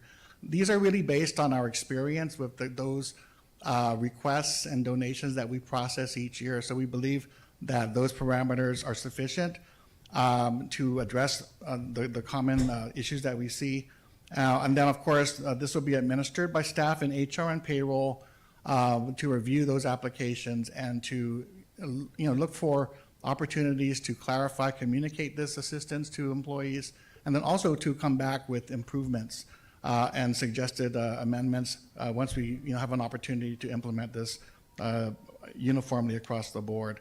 So what we're coming to you again is not really, what we hope is not a heavy lift, but really to address the fragmented nature of our current leave assistance policy, to bring something that's consistent, uniform, and allows every employee to be able to expect to donate, to receive assistance under one set of rules that we believe will be fair and equitable to all. So this is coming to you as study action first reading, so we look forward to your questions, and I hope you will get this support. Questions? Ms. Luna Rose? Thank you. Thank you. Hi, I'm Mr. Fernandez. And this actually may be a Mr. Ross question. Does this coincide with FMLA? That's currently it. Currently it does. Under our current procedures, you're really looking at what is called a qualifying medical condition And these are serious, prolonged situations defined as being 4 weeks or more. So typically, anybody who's encountering such a condition will come and apply for a leave. And then FMLA is the process by which we would, our leave management process would determine whether they're eligible for that long-term assistance. Once someone qualifies for that, they qualify for to be able to receive donated hours. Okay, so this wouldn't, one exclude the other? No, these would be in line with each other. Okay. We'll be using the FMLA framework to determine eligibility and then be able to allow for donations and assistance. Okay, well, I'm in support. I think this is probably a long time coming for this employees here in the district. So thank you for all your work on that, but as well as our bargaining units. Thank you. Ms. Shaw? On that same note, Jean, if you could scroll up to page 2, item 5 under the definitions. Basically, I'm talking about the exclusions. Ms. Luna Rose mentioned FMLA, but can you talk about this exclusion phrase to include transition of paid parental leave to governing board leave of absence for employees on medical need? So would that exclude an employee who is already on leave, and if they have like an issue and they may need more time, they couldn't use this? Yeah, this language, just to be candid with you, it says exclusions and then it uses the word generally, right? So what we're trying to do is establish rules for the common issues that we see, and then for those issues under number 5, these don't happen frequently or have never happened, but we would take this under consideration on a case-by-case basis. So that's kind of where we're at right now. We haven't seen this issue come up before, and the effort and the goal was really to address the current barriers that we see. So at this point, we haven't developed a policy to deal with short-term workers' comp issues, paid parental leave issues, but we want to be able to, number one, be able to look at that on a case-by-case basis, and if need be, come back to either clarify whether that needs to be included in the policy either. It wouldn't be a denial, it would be a review at this point. Okay, because I know sometimes, I think there was an employee who had an issue and I had to reach out to you because whoever they reached out to first, I don't know if they followed the policy or the policy was kind of broad and restrictive. So I'm glad that we're putting this out for a first read, but yeah, if we could maybe modify that phrase when it comes back to us so that, those who may need more time due to whatever medical reason are able to benefit from this. Okay, so we can look at that. As you know, with paid parental leave, when someone is under FMLA, because paid parental leave is somewhat different, so when it does align with FMLA as part of an approved leave, we would use the FMLA standard up to 12 weeks and so on and so forth. Right. But not all paid parental leave is going to be under the same guidelines. This is something that the board established in this revision of paid parental leave. So what I'll do is take that question back to the team and we'll look at situations where we could see that coming an issue. What I'm taking from it is if you are covered by FMLA, and your healthcare provider says this is a time frame and you take your paid parental leave to use for that time frame, you're certainly able to do that. But FMLA is capped at 12 weeks. So there certainly could be the case that somebody takes their 12-week paid parental leave but weren't approved for that entire period under FMLA, and there may be some remaining leave that they could take advantage of. I wouldn't see that as a common issue, but it's something we can look at and see if that makes sense to come back with some language that might address that. Yeah, because I'm concerned that there's a medical issue with the parent, like a complication, or the child, and they may need more time. Or a new situation that comes up Yeah. through the course of their paid parental leave. Okay, we can do that. We can look at that. Thank you. And then 3F, donors shall specify donations to a specific eligible recipient to receive the donated leave. I was hoping that there would also be an option for like a bank, like say an employee was about to retire and they wanted to donate as much time as they could to like a bank. Maybe they don't have someone in mind, but they want to give back. can we add that to this policy? So we want to look at that. This was we decided not to try to wrap that into this first iteration because again, what we were trying to do is let's just knock down the barriers that we have for employees to just participate. We started to look at the bank, and there's a lot of administrative pieces that would come along with that. So we can definitely share that research as to what that would entail. But at this point, we didn't want to kind of bite off more than we could chew by trying to incorporate that. But that certainly is an option. Some districts, some other organizations do use a bank policy, but you would have to have a way to basically set up a set of rules to govern who can donate, when, and then how do we monitor and record those hours for later distribution. What would be the priority of distribution? So we went down that path a little bit, and then we said, let's solve the immediate problem of inconsistency and fragmented rules. Right. But once we get this established, that would be the short-term need, and then we could look at the feasibility of a bank, because that's something that we had kind of put out there, but didn't have an opportunity to really complete that work or come to an agreement on moving fully in that direction. Yeah. Well, so we can do that. We can look at that as once we get through this, if we could give us an opportunity to bring back that research, we would be happy to provide what we've learned. Bring it back at the next read or we can after certainly pilot. do that. We can certainly do that. So okay. I just I worry that someone who's already going through something and then has to go politic and find employees to give them their time, that's a headache, it seems like. And so to have a bank, if they have a great community who's ready and willing to give, then that's fine too. But to also have a source where they can just tap in immediately and not have to do all that groundwork to find the donations. Yeah, not opposed to it. I think that would be the ideal. Right now, we are kind of taking the approach that other entities do as well. It's kind of an employee-to-employee donation, and that's a practice we already have in place, except for the issues that I already outlined. So what we're trying to do is make this process at least work. Right. And what happened? And you're right. When somebody has a need, they'll let us know. I mean, first of all, we want to be able to communicate this more broadly, because we do think it might be underutilized because people just don't know about it. And I think we've been hesitant to kind of put out blasts about it just because of the different agreements. And you come in, I say, well, I need to know what agreement you're in. So I think that can be fixed by having a uniform policy. And then I think right now an employee would apply. The process is they would fill out an application. Once they would determine that they're eligible to receive that assistance, we would post the need for donated leave hours on our employee SharePoint for employees.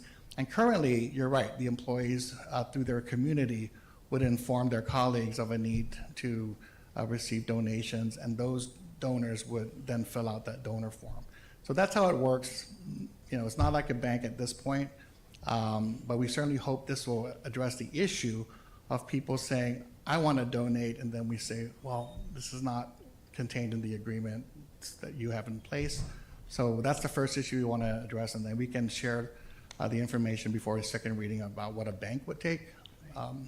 Because I do think that additional piece with all the administrative components, I need to understand and engage with payroll and others to make sure that's workable. Okay.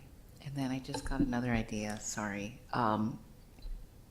Correct me if I'm wrong, the buyback for sick leave that employees can do, isn't it prorated? They could only do 80% or something like that. And then I wonder if we can utilize this policy and take that other 20% and give them the option to donate it to an employee who may be in need. We'd have to look at that. I know that was a one-time, right? I believe it was a one-time opportunity. Mm-hmm. So I don't know if the board's considering, doing that again. But if so, we could definitely look at the options.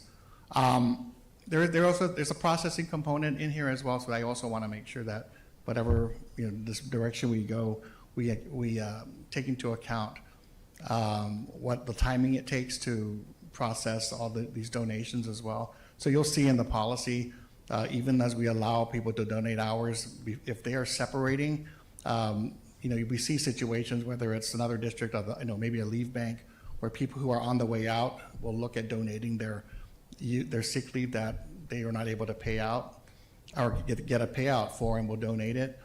So you'll see timeframes where we do limit here, because as we're processing a separation, it's sometimes hard to track the hours that are, going to be leaving your sick leave portion. So we want to take that into account, however we want to modify or improve the current process. Okay. Well, thank you for taking that into consideration. Any other comments or questions? I will move the item. I'll second. The item has been moved by myself and seconded by Ms. Luna Rose. Any other discussion? All those in favor say aye. Aye. Those opposed, motion carries. Thank you, Mr. Fernandez. Thank you. Next is item 8.1, implementation update of the 15% maintenance and operations override. Dr. Trujillo. Yes, governing board members, Ricky's carried the ball a lot tonight, another presentation here, but just a brief overview of what the next steps are now with the override victory secure, specifically timeline for implementation, not just compensation, but then also our next steps in who we have to hire and how we're going to get all of that done. Mr. Hernandez? Yeah, so good evening, board members again. This is a quick implementation update in regards to our override. So just first off, election results. So as Dr. Trujillo mentioned earlier, the Pima County Board of Supervisors approved the canvas officially today. So the ballot initiative passed with 51,587 yes votes. That's a 12,938 vote margin to no's.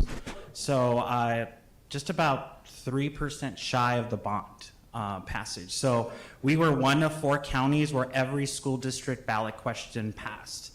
Cochise, La Paz, and Yavapai were the other ones. And we were 2 of 3 districts who requested a brand new override authorization that actually passed. Naco Elementary School District down in Cochise County on the border, they were the other one. So we're definitely in good company, kind of keeping the pattern going. In terms of implementation process, so the additional capacity to the override will take effect July 1 of 2026. So we've still got about 7 months to go before we will actually see the benefits of the revenue from property taxes. Those taxes will begin collecting in the fall of 2026 for the 7-year period of the override. Taxpayers will begin seeing that at that point. The upshot, if you will, on an M&O override is that you use prior year average daily membership with current year budget capacity. So for the most part, a lot of school districts, their prior year numbers tend to be better in terms of enrollment than their current year numbers, and so you get the benefit of a higher per pupil amount with a higher ADM. So I kind of ran the calculation for you on the right.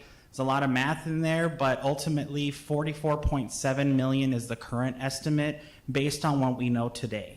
Obviously, if that base support level amount were to increase, depending on the actions of the legislature in the spring, then that number down at the bottom would overall increase, but it's just basically about $45 million as we mentioned to voters throughout the campaign season.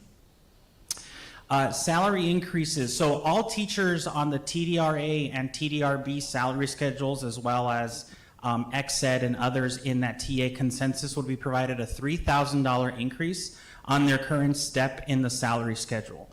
Employees in other schedules, which include substitute teachers.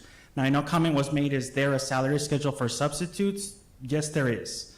The board has approved different wages, daily rates for substitute teachers depending on the assignments that they're given. Those rates would be increased by 4% based on whatever assignment that they've got. So the increase would be based on the current grade and step that the person is on, and then be provided the increase at that point. New district employees would also receive the benefit of the increase, particularly with teachers. One of the things that this was passed on was the fact that new teachers as a recruitment strategy would receive an increase to their salary. In the end, all of the salary increases will be effective either July 1 or the first day of the employee's start date. So If an employee's start date is, the first day of school, then it'll go in effect as of that day. But we've still got another 7 months to go before that raise makes it into people's paychecks. This is just kind of a smattering of salary schedules that I provided for everybody. I'll point you to the bottom three. Essentially, those are the potential earnings for a step one, basically a brand new teacher, freshly out of the university, would be eligible for upwards of almost $53,000 year one. That includes the current supplemental base pay that you just approved, the $3,000 from the override, and up to $1,520 for performance pay. Obviously, if those numbers change for 26-27, then obviously that number would change. But as of today, a brand new teacher has the potential to earn at least $53,900. It moves from there. Step 15 teacher with a master's degree would earn about $10,000 above that.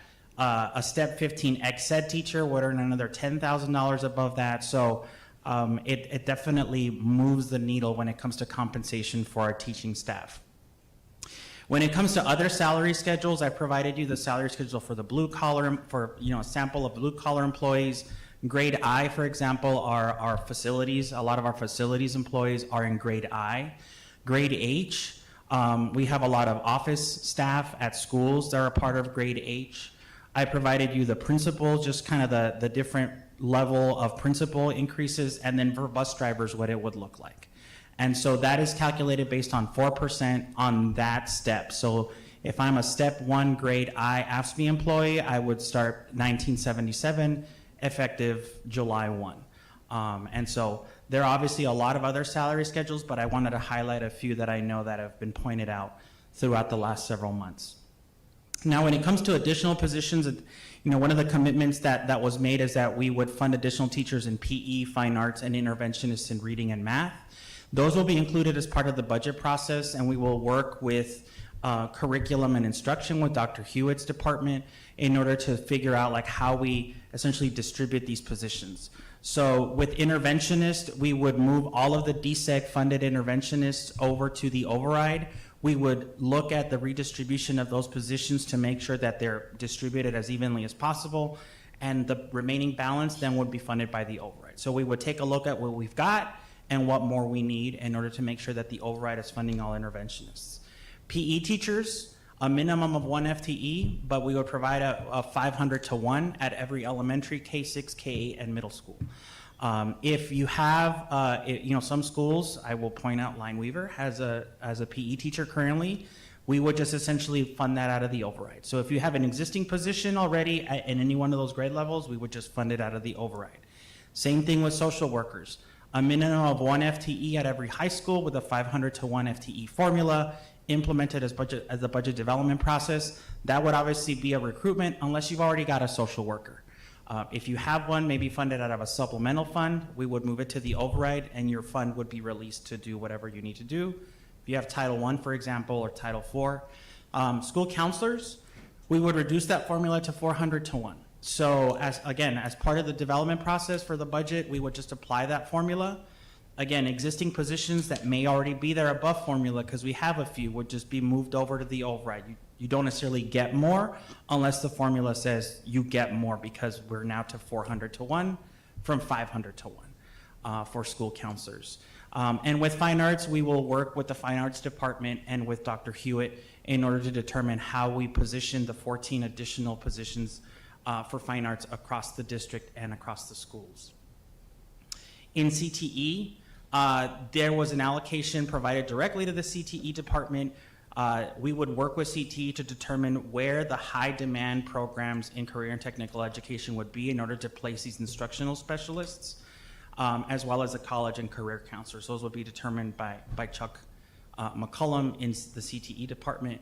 With community schools, we're going to provide additional funding to expand eligibility for pre-K. So we're going to put more kids in existing classrooms in order to expand the amount of kids that are currently attending pre-K.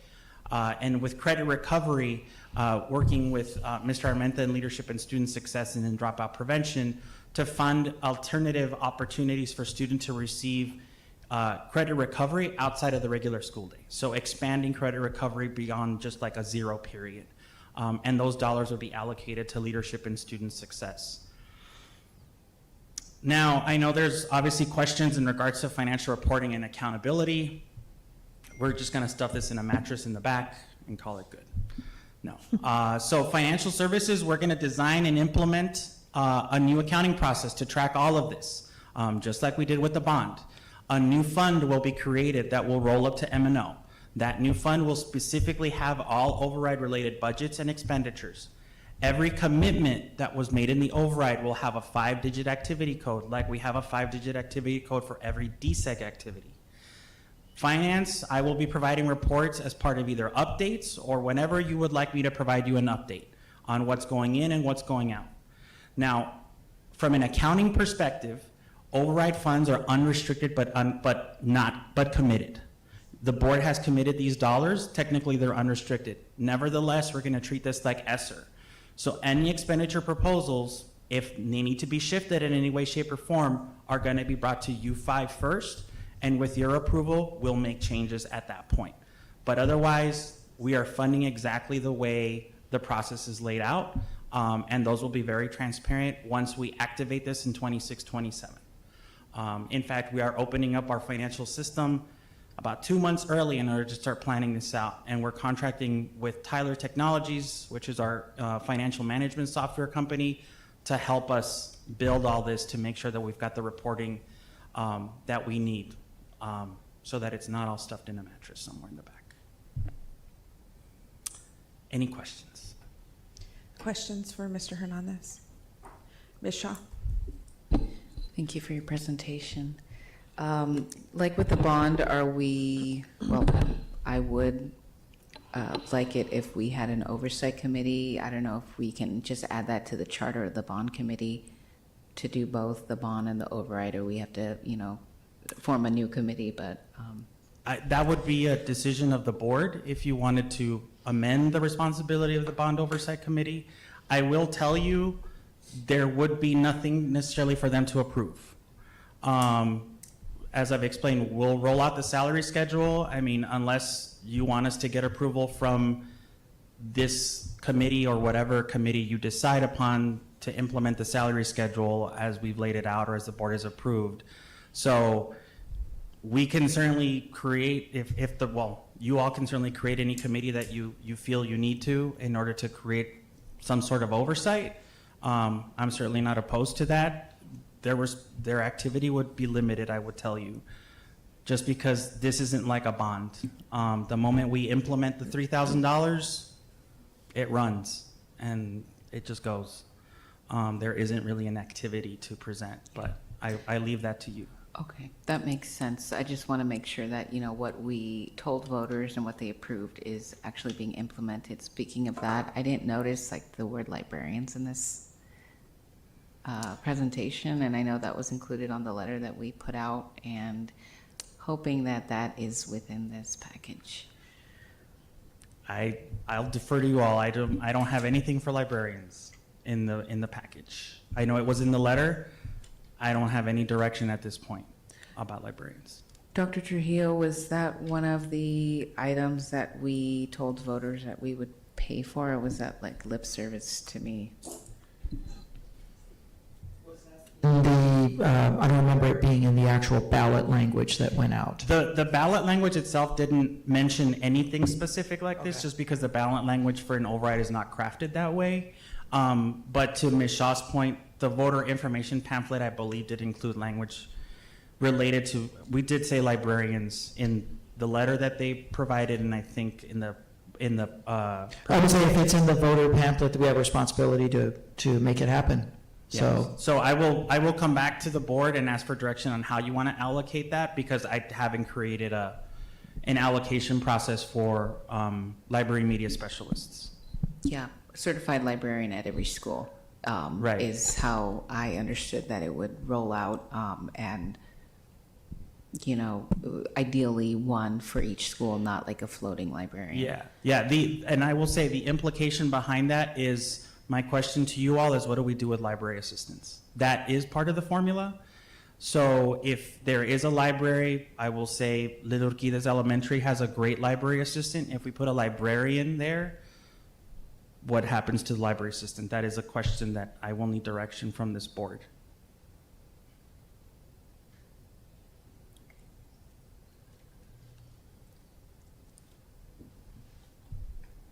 Any other questions? I have a question. Yes, ma'am. So we are moving some positions out of M&O into override. So will those positions be given back if we do not approve an override in 5 years?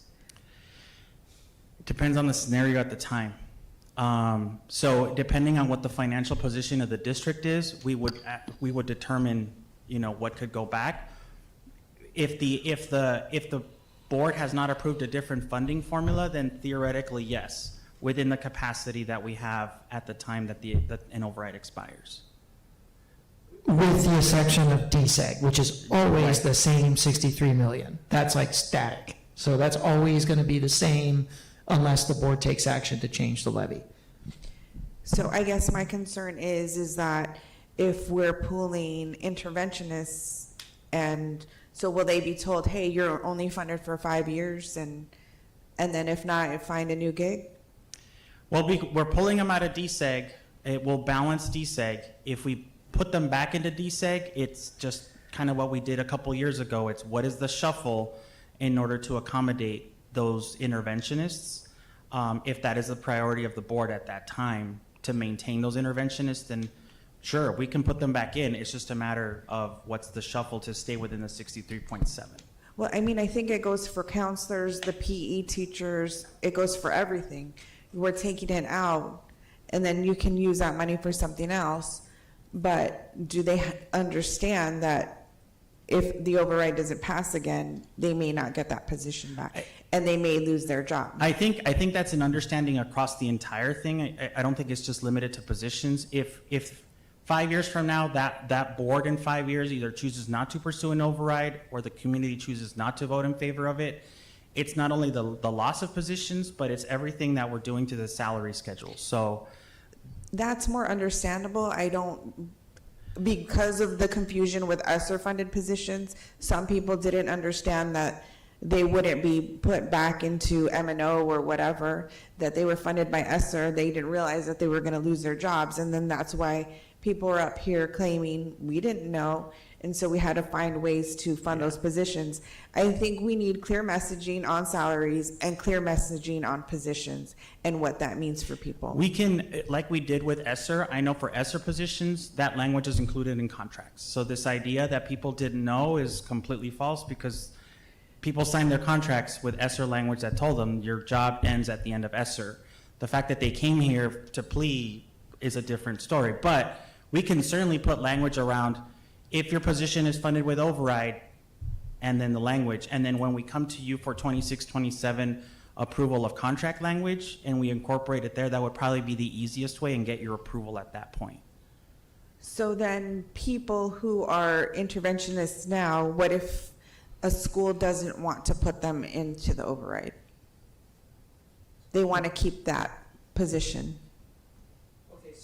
So a couple things going on. Number one, that was a very vocal promise we made to the voters. So like in the case of interventionists, we don't have a choice. We have to use this money to fund interventionists. So there's that. Now there's a question of funding source. So if I understand your question, President Ekstrom, is it there's an interventionist that's now funded out of DSEG, and that interventionist moves into the override, and let's say that the override fails in 5 years, is that interventionist going to get riffed? Are they going to get laid off? There's two opportunities. Number one, you simply move the interventionist back over to DSEG, and we go through the expenditure reduction process.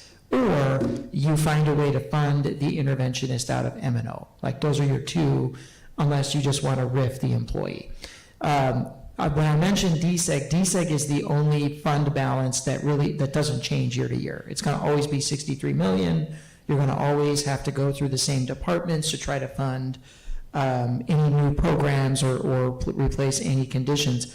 I think what you suggested is the most practical. I do think we need to present contract language to the board so that you're voting on very specific language about these positions where it's very clear that this is pending, right, the availability of these override funds. Right, yeah, which we put other language regarding, kind of, if there are state and federal cuts or whatever, then things can change, right? We put similar contingency language into contracts, but I get your point, is moving it and not moving it. Now, I would caution highly, allowing a school to say, don't take my interventionist out of DSEG into the override. I want to keep that person exactly where it is.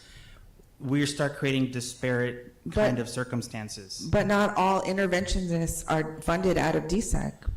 The vast majority are. But not all of them. Not all of them, Okay. right. So if they want to keep them in Title I, we're specifically talking about the DSEG interventionist. Like if they have a Title I interventionist, that's part of their instructional improvement plan or whatever, they can certainly keep that interventionist. However, we would come back and decide, like, does that school then get an override funded interventionist because Title I does? Now, we start skipping around with dangerous issues around supplanting, because if we've committed as a district and the board has committed the district to one interventionist at every campus, you're technically supplanting with Title I, and then there's no choice. We have to take that one. And again, I think there has to be clear messaging to those people that they could lose their job in 5 years. Yeah, I think regardless of an override, I think that's a tough way to recruit people, but But I'm not lying. I mean, it's I'm not. the truth. Yeah, it is true. I mean, we aren't. We need yeah, to it's be not, clear. none of it's guaranteed. Yeah, I mean, Vail School District, when I worked for the county, had an override. I think Ms. Luna Rose worked at Vail at that time. They had an override that went on for 20 years, and they lost it once. I mean, and the earth fell apart in the Vail School District. They renewed it the following year when they kind of understood what would happen. But it's certainly a possibility that even the best school districts in the state have not always won their overrides. Tolleson Union is one that's had a long time. They've had their highest paid teachers in Arizona, and they don't have an override now. We need clear messaging. Yeah, we can do that. Any questions for Mr. Hernandez? Thank you. Thank you. Next is item 9.1, future meeting dates and agenda items. Dr. Trujillo? Governing board members, I'm sure you won't be disappointed, but I'm going to propose the upcoming November 25th online exec session. We don't have any items submitted, so I would request the board just go ahead and cancel that one. So moved. Second. Do we need to? I don't know. I don't think so. It's an official meeting we had about, so make the calendar. I think they can just cancel it. Okay. All those in favor say aye. Aye. Those opposed, motion carries. Thank you. And I will say thank you to my colleagues. I was late today. I had a game. My daughter had a game, and she will have another game on December 9th, so I will be late yet again. So thank you, Dr. Shaw, for filling in for me. Question, do we have an exec session on December 2nd? Oh. It's scheduled for December 2nd. Mm-hmm. And we have items for it? I have not asked it for items Okay. for that one, but We don't know if we have any items on that one yet. as far as I know of, no. Okay. I guess we'll just cross that bridge when we get there. Okay. Unless you want to cancel it now. I think at this point, if we don't have any items, I think we need to go ahead and cancel it. Okay. Do a motion to cancel December 2nd? I'll second. Motion and a second. All those in favor say aye. Aye. Those opposed, motion carries. If there's no other business, the meeting stands adjourned. Thank you.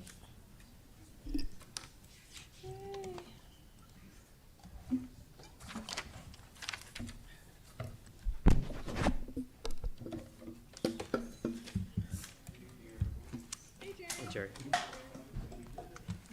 Thank you so much for your help. Yes, thank you for your help. It's huge.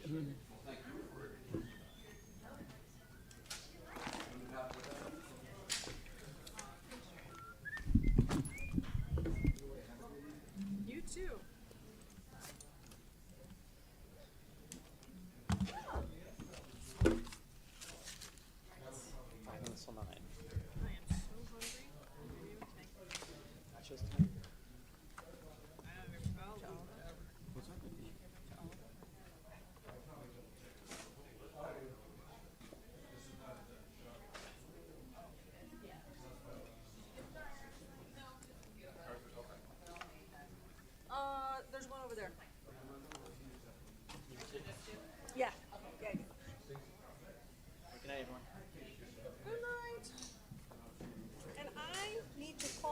with you.